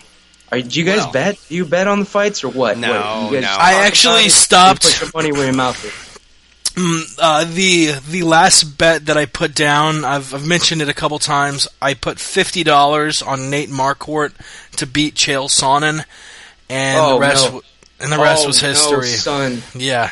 Oh Jesus! You made the biggest mistake of your life. That was. You know, I'd actually won the past 3 before that. I was betting a lot on the WEC, betting a lot on Benson Henderson, and that really worked out for me well. I think I bet on him in the second fight with Cerrone, the fight against Varner, and one other fight. He was making me mass dough, and I put my cash on Nate Marquardt, who's still one of my favorites, and lost all that shit. Also, Ramses, if you could turn off your Skype audio notifications, because every time we type something in, we hear that whoop. But yeah, Chris, That's one guess of you guys typing to me. I don't know how to get to. Okay, Go to tools. go into options. Figure it out, man. Go into options, cocksucker. Break here. Tools, audio options, and then go to notifications, and there's going to be a drop-down menu where you can pick, when someone Shazam! types to you. There you All go. right, Chris, who do you have in Nick Ream versus Costa Philippou? I definitely have Philippou in this fight. He's got some crazy good boxing, very muscled up, very strong. Nick Ring, I feel, is a fantastic striker, but he's not really that great on the ground. I think he's had a couple submissions, but I feel that at this point in their careers, after that Court McGee fight, which he barely squeaked by, I think that Philippou has much more determination and confidence in his abilities than Nick Ring would. Nick Ring beat James Head, who you know how hard I By am submission. By submission, rear naked choke in the final round. Costa Philippou, he's strung together 4 straight wins. Both of them are really on impressive streaks. And just, I'm simply giving it to Philippou because of strength. Ring could easily win this. He's 13-1. His only loss against Tim Boesch, who's miles ahead of Costa Philippou. Beat Court McGee, who's no slouch either, via unanimous decision at UFC 149. We'll definitely see how that one plays out. And our third to last fight, we have friend of the show Tom Lawler taking on Francis Carmon. And I'm giving this one to Tom Lawler. Lawler has really started putting it together after losing 2 in a row to Aaron Simpson and Joe Dirksen, only losing to number 2 middleweight Chris Weidman. Put it to Patrick Cote with a unanimous decision, knocked out Jason McDonald within a minute of the first round this past May. Francis Carmon has looked good since joining the UFC as well, winning 3 in a row. But, I think both... it will be close. Both guys always come to fight. The Frenchman Carmon is probably a little bit stronger than Tom Lawler, but Lawler has a lot more UFC experience, and I think will use that intelligence to outsmart Carmon at the end and take a unanimous decision. What do you think, Chris? Well, you bring up a lot of good points. I think that Tom is very, very highly skilled. If I had to rank him, I'd say he's a mid B-level fighter, but I think he has lower A-level skills. I think the thing that's keeping him from getting any kind of upward trajectory in the division is how he's lost. I mean, he did lose to Chris Weidman by a very decisive finish. He's looked good against certain guys. But I think he has excellent boxing, a great wrestling base. As far as this fight plays out, I think that Francis Carmon is the next generation. He's been rocked a couple times in his fights, which leads me to believe that Tom Lawler could have those openings that he's looking for with his boxing. So, pay attention to that. But otherwise, as far as mixed martial arts goes, as far as unified rules, and as far as well-rounded games, Francis Carmont is a beast. He's super lengthy for the division. I think he's 6'3", and he trains with some of the best in the world at TriStar. So I think Tom Lawler has his work cut out for him. I think Carmont wins this fight 8 out of 10 times. Just a real strong, giant dude with well-rounded skills. But there's something that leads me to believe that Tom Lawler can find those openings for a submission or a knockout. And I think it's all going to come down to whether Lawler can fend off those takedowns and clinch-ups with Carmont. Obviously, Carmont trained at TriStar Gym for a while and, trained with GSP a bunch, and like his old training partner, is going to employ that strategy of trying to take the guy down and ground and pound him, wear him out. But Lawler is not a bad wrestler at all, and I don't think he's going to let Francis put him on his ass. What do you think, Ramses? This is going to be the upset. It's going to be the upset, man. Tom Lawler. I got Tom Lawler on this one. Just because he looked really fucking good in his last fight. Like, he destroyed McDonald, man. Like, he didn't even get enough credit for what he did to fucking Jason McDonald. I need to rewatch that fight just because I didn't give it enough credit. But he knocked him out in it was the first round, I believe. He fucking floored that fucking guy. And that was like anger after losing to fucking Chris Weidman. I think he's still on that. I think he still has a fire, dude. And I think Carmont, dude, he's been doing good. I think he's like 4 and is he undefeated in the UFC? I think he's 3-0 in the UFC, if I'm not mistaken. 3-0 wins against Vimola, Sindenblad, and Kamosi. Yeah, he's got the submissions, which is like Tom Lawler's downfall, of course. It's a good matchup, but I just saw a fire last time, and like I said, I have to rewatch the fight because it was such an underrated knockout, first round knockout. But he beat the shit out of Jason McDonald. Tom Lawler just knocked him out first round. He looked so good. Like I think he's going to be. I just think he's going to surprise us. I think this is going to be. I haven't even checked the odds yet, but I'm guessing Lawler is the underdog in this fight. So that's gonna be a strong bet that I actually just now listening here thinking about it. I'm gonna bet that one strong, man. Underdog win. He just looked too good. Watch the last fight. Yeah, the odds, I'm actually looking at it now. Lawler is plus 220 in Vegas. So yeah, that if you really think Lawler is gonna win, that wouldn't be a bad bet to put down. I think we've exhausted that fight, so let's get to the main and co-main. Fucking shit, this main and co-main is so many leagues beyond the shitty mismatch of a main and co-main we got at UFC 153. And we'll start off with a co-main event, Kampman versus Johnny Hendricks. The two fighters that I believe most of us think are the two top title contenders outside of GSP and Carlos Condit. And it's really kind of interesting. I don't think Martin Kampman has fought a wrestler as good as Johnny Hendricks. Hendricks, that Oklahoma State guy, 4-time All-American, 3-time Big 12 champion, a fucking beast wrestling. And on the flip side, I don't think Hendricks has fought anybody with that all-around skill as good as Martin Kampman. Maybe Koscheck. I don't think so. They are former training partners. Kampman kind of has more of the fight style where he hops around, throws in pitter-patter punches. He'll throw in a 1-2 combination and step back. Johnny Hendricks is always moving forward. I don't think he's going to let Martin Kampman play that pitter-patter bullshit like he did against Story, Alves, Ellenberger. And because of that, I think Hendricks is just going to bully the shit out of him. Move forward, take all the cage space that Kampman is usually just given to hop around and do whatever he wants. And whether, he wants to take Kampman down or whether he wants to keep it standing up, I think Hendricks has the advantage, and I see Hendricks winning here. Chris? Yeah, beautiful breakdown there. And Ramses, thank you for coming on and giving us your take. It makes for some more interesting pod here. So as far as Johnny Hendricks versus Kampman, Dude, who has a better track record? Obviously, Johnny Hendricks. He's lost to one man in the octagon, and that man is Rick Story, and I believe that was by split decision. It might have been unanimous. Either way, he didn't get dominated. He's rarely in trouble against some of the division's elite. Knocked out John Fitch. He put it to Josh Koscheck. Koscheck's right eye was swelled up in that fight. And he's looked great against guys like Waldberger, who's on his way up. TKO'd Sadala. What a fantastic run. And then you have Kampman, who's on a great run himself. But if you look at his current 3-fight win streak, he beat Rick Story in a very boring fight. He dominated.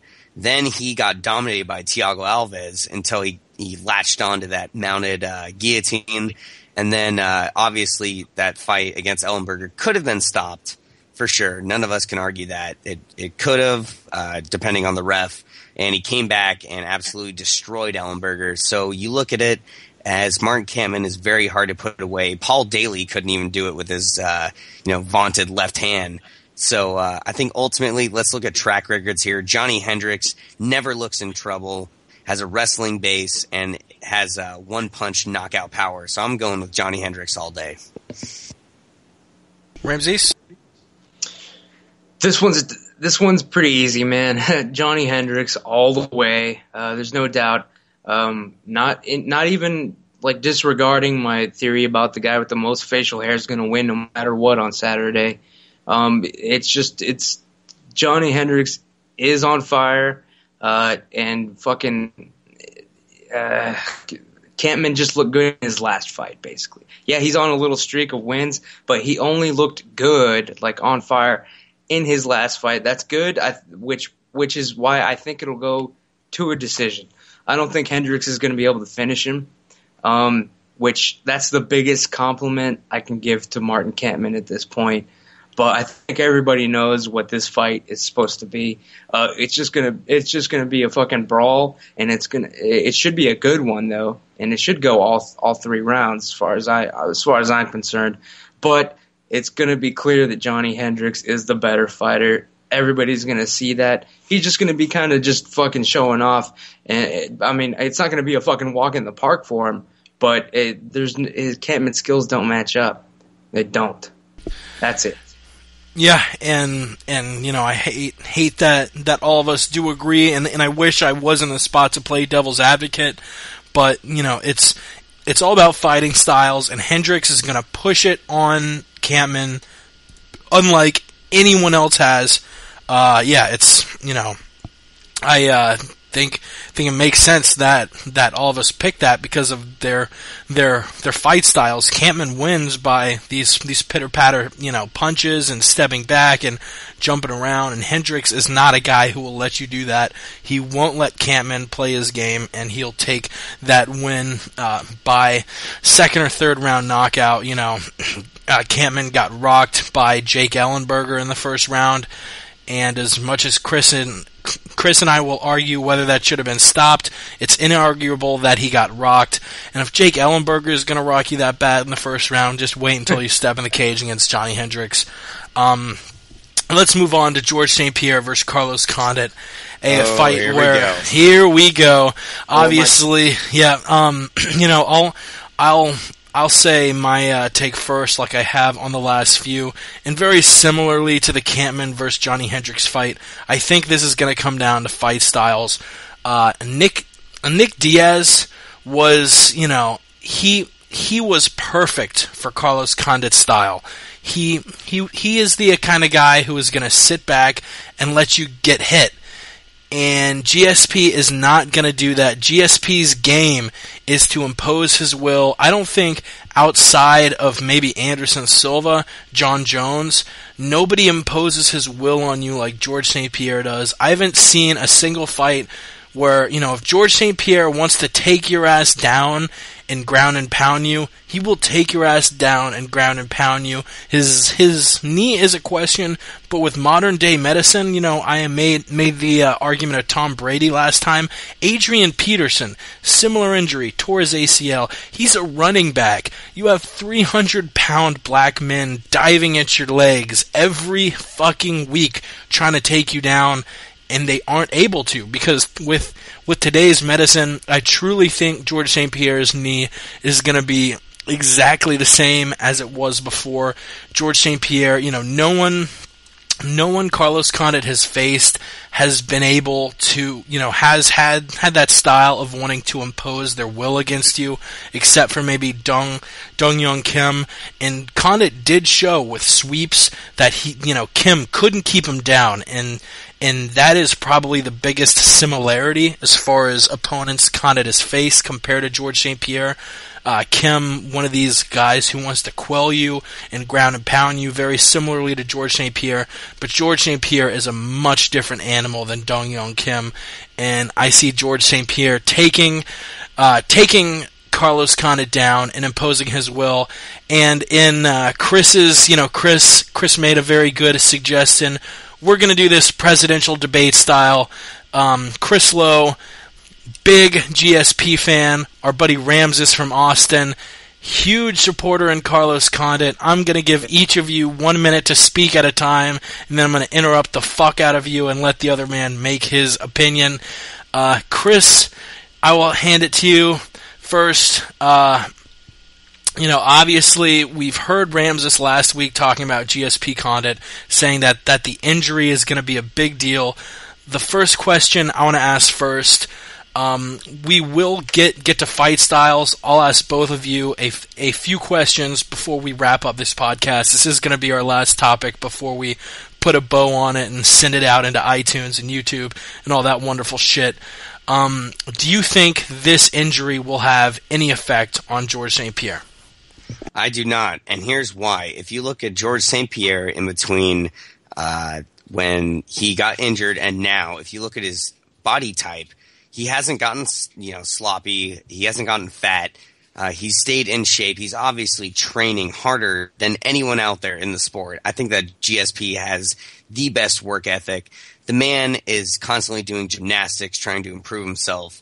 If you look at what he's doing, he has diligently improved on his skills, as well as working on that knee. He says, I invite Carlos Condit to kick it. He's also bringing in a lot of traditional Muay Thai trainers to help him shore up the defense against what Carlos Condit brings to the table, which is unpredictable Muay Thai. He's always throwing leg kicks, and he's mixing up his strikes in an attempt to confuse his opponent, which he did so well against not only Dong Young Kim, but Dan Hardy, two guys who haven't been knocked out like that in their entire career. Carlos Condit obviously has a great skill set, but I think that GSP has evolved since being injured, and I think that has a lot to say about his ethic in as far as improving himself. And your time is up. I will pass it to our buddy Ramses. You were very, very hardline on the fact that GSP won't come back because of this injury. Why do you think that? He is fucking done. Here's how you know he's done. Have you guys sat through, do you guys even get Fuel TV? Have you sat through this fucking GSP week that they've been running every day? It's a fucking new special or a new show, just trying to sell everybody on the fact that GSP is back now, better than ever. He's never changed. I have a fucking, I can do a good GSP impression now just because of GSP week and all the shit I've been having to hear him say about his fucking knee being back to normal. It's not. All right, guys, the party's all over. That's a red flag. When they're telling you he's back to 100%, he's trying to tell you, he's having press conferences, he's tweeting about how him and Carlos are going to go at it this weekend. Everybody check it out. No, he knows that he's just a business, that he's a brand that the UFC is just going to squeeze a little bit more out of. All right, he's got this fight. The only thing that people are going to be watching, they're not going to be Dana White and Joe. I'm sorry, Ramses. That is your minute.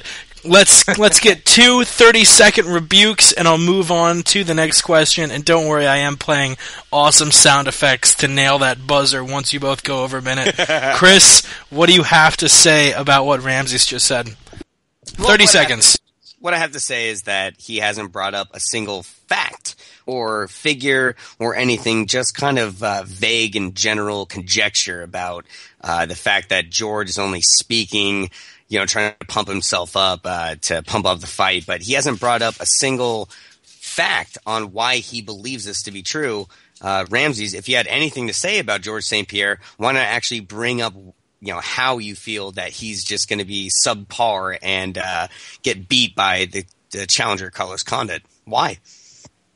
And I don't know how you're timing this out so well, but literally you stop right before I bring on the buzzer. One more rebuke by our boy Ramses, and I'll ask you our second of 3 questions on this fight. Okay, now I know this isn't, politically correct here, but my opponent here is a liar, and everything he said was a fabrication. Look, is that it? Is that all you got?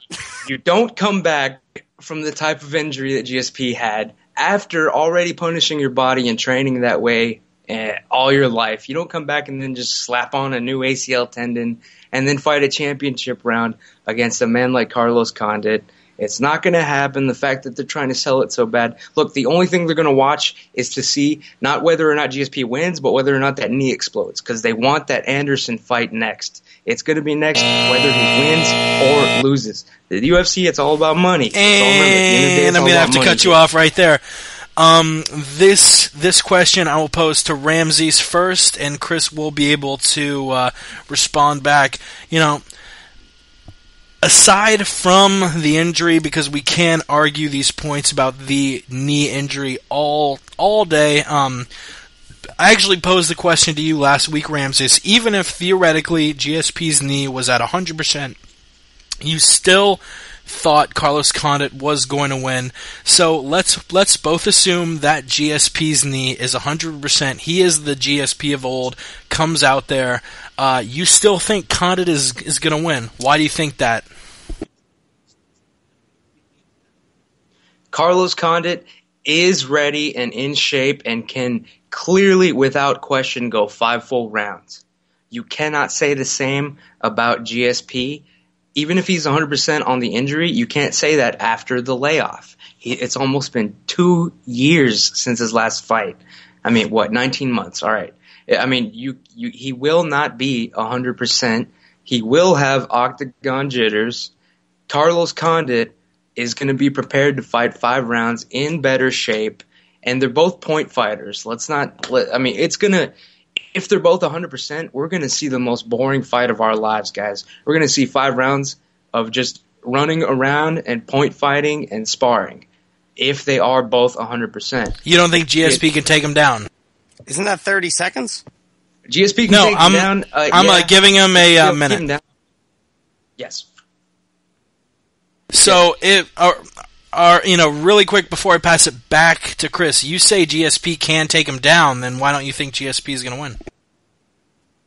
You got 20 seconds. Because he can't keep him down. He can't keep him down. Yeah, he can do his Superman punch and his lunges and his explosions, but he's not going to be able to keep it. He's not going to be able to hold somebody down on... Again, I'm sorry. I know you tried to take it out of play in this scenario, but on that knee, he's not going to be able to hold Carlos Condit down. Carlos has been, he's only been training for GSP for as long as GSP has just been trying to get his knee back. And that's 20 seconds. Condit Chris? has been training to fight. Wait, what? Hold on. Is it my turn? I believe it is, sir. Okay. You're absolutely right that knee is in question. Nobody doubts it. We all know it. We're all diehard fanatics of the sport. That knee is obviously a big, huge, glaring question mark. But let me ask you this. When has Carlos Condit ever faced an opponent as well-versed and stylistically an opponent like George St-Pierre? Never. He's faced Ellenberger. Exactly. He's faced Ellenberger, who is a power punching wrestler, but doesn't have that mixed martial arts wrestling that GSP has. He can transition between striking, clinch work, as well as wrestling and jiu-jitsu better than anyone in the division. He actually got his ass handed to him against Rory McDonald at UFC 115, rallied back, got a questionable finish. And since then, Roy McDonald has improved. But if you look at stylistically, Dan Hardy, Dong Young Kim, and Nick Diaz in succession, those guys are nowhere near George St-Pierre's level. They're all specialists. Nick Diaz is a cardio specialist. Dong Young Kim is a judo top game guy. And Dan Hardy is a stand-up kickboxing dude. What George St-Pierre poses to Carlos Condit is a well-versed game where he is, out of 10, he's on 9 out of every aspect of the sport. Like, he has 9 out of 10 in boxing, 9 out of 10 in wrestling, and as well as... there we go. And that's okay, a minute. I got cut off. 30-second rebuke, Ramses. Go. Yes, you're right. You're totally right. Carlos Condit has never fought a fighter of the caliber and elite status as GSP. But if Carlos was gonna fucking fight him, this is the best case scenario you could ever present him. You could be like, okay, you're gonna fight GSP, but guess what? He's been on a 19-month layoff. He blew his fucking ACL out, had surgery. You're gonna be his first fight coming back, and it's gonna be a 5-round title fight. Like, Carlos would be like jumping up and down and be like, oh my god, is this fucking Christmas? Did I just win the fucking lottery here in the UFC? This is the best fight you could ever gift wrap him against GSP. If he was fighting GSP before pre-injury, we wouldn't even be having this discussion. My money would be on the fucking GSP to win the goddamn championship. But And I believe that is 30 seconds. Quick rebuke, Chris, before we move on to our final topic. Absolutely. You make a great point. Long layoff. Can the knee support it? We wouldn't be talking about it if it was, over a year ago. But here's the deal with George St-Pierre. Carlos Condit and GSP are both mixed martial artists. The difference between the two is that GSP is a martial artist. The guy trains year in, year out. He's famous for just being in shape constantly. I mean, it's a lifestyle for him, whereas Carlos Condit, of course he trains hard. You wouldn't get to the level that he's gotten to unless you did. But the difference is that GSP won't let this kind of layoff nor the injury affect his skill set, his cardio, etc. So I don't think that'll play any kind of factor in this fight when it comes down to Saturday night. And like always, you timed it out perfectly, Chris. There goes the buzzer. For our last round, as is typical presidential debate fashion, we will do a coin flip, and this one is going to go to our buddy Ramses to talk first on it. You said you have a dope GSP impression. I want to hear from GSP himself why he is not ready to beat Carlos Condit. Chris, I want to hear from you in your GSP impression why he will be able to beat Carlos Condit. You first, Ramses.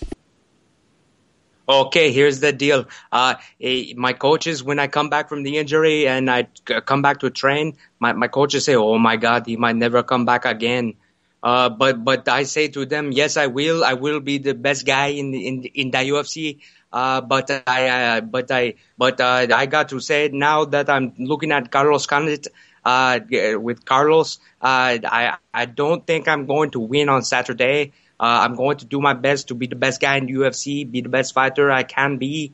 But this fucking knee. Wow. This fucking knee of mine is really giving me some troubles. I don't think if I can win the championship against Carlos Condit, I apologize to all my fans, but I hope that you still buy my fights on the pay-per-view, or maybe perhaps when I'm back in, maybe I fight in Bellator. I don't know. We will see what happens. Canada.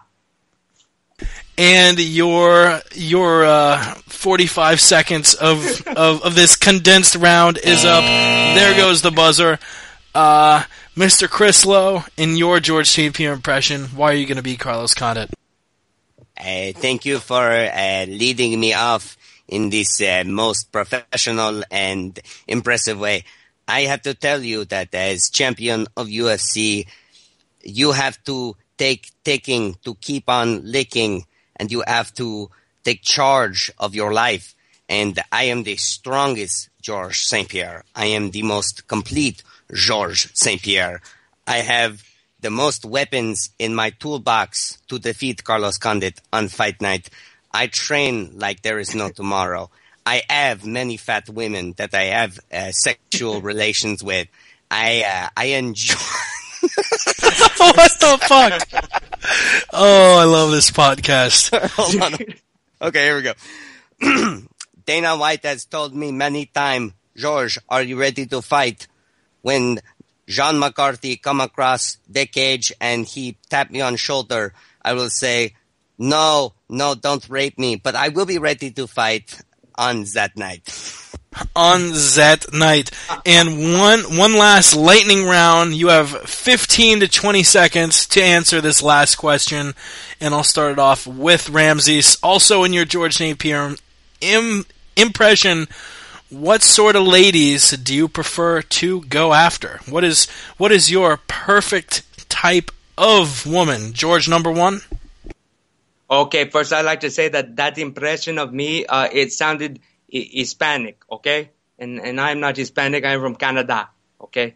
And as far as the ladies go, I don't know if you've seen the video that I did on YouTube, but I explained to the people that my first sexual experience with a woman, I give her 5 orgasms, okay? You can look that up on YouTube.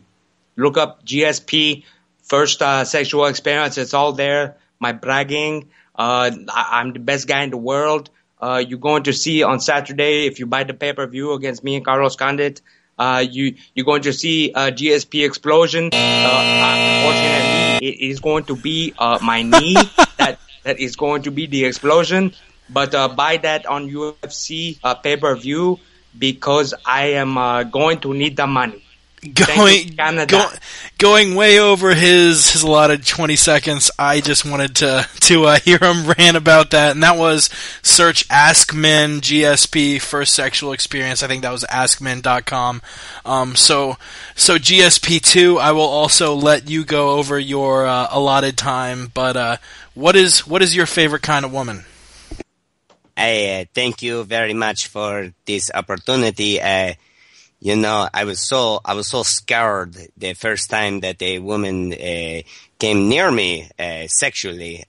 She grabbed my sausage and she said, "Okay, I'm going to put my mouth on it." And I was like, "No, help, no." But eventually, it kind of worked into this like organic experience. And my ideal woman, to answer your question, is big. Obese. I like the large. And I think that will do it with our inaugural presidential debate here on the MMA Podcast before we send this shit out. Thank you once again, Ramses. You are our most reliable caller, easily our funniest caller, and we look forward to having you on in the future. You're the fucking man. I'm going to call in just to rub in the Condit victory. So be ready. When you eat crow, either way, if Condit wins or if GSP wins, I expect a call, buddy. Trust me. Sure. Whatever. Either way. There's no way that... It's already done. The fight's already over, guys. Either way, we will hear. And thank you once again for calling in. Take it easy, bud. Thanks for having me on. Sorry about the shitty mic earlier. Oh, it's all good. See you guys soon, man. Good show. Thank you. Later. And that is our buddy Ramses. Both of you have the better GSP impression than me, Jake Walters. I am not impressed with my own performance. Chris, you have any more to throw in before I play this bitch out? Thank you, everyone, for tuning in. Thank you, Ramses. Thank you, MMA Mental, The Playground. Everyone, thank you very much. You're all a bunch of bad motherfuckers. Yeah. I wish I had time to shout all of you out. K-Pro, Budge, Jay, Ray, of course, Bubbles, P-Money, Prophecy. You're all fucking badasses. And obviously, even more than those cocksuckers, thank you to our listeners. And if you fall in both categories, you're not a cocksucker, even though you kind of are. Visit us on Twitter and our website, the MMA Podcast. Also, a quick programming note. We did play out our first 20 episodes with Van Halen, but unfortunately that tradition will have to end because of that song being owned by Warner Group. The cocksuckers at YouTube won't let our videos be played on cell phones, so our friends like George on the MMA Playground can't listen to it on their phone. So like we play it in with Smoke Serpent, we're going to play it out with Smoke Serpent, just because Eddie Bravo is such a bad motherfucker for letting us use that song. You can listen to us every Wednesday, 9 p.m. Eastern, 6 p.m. Pacific.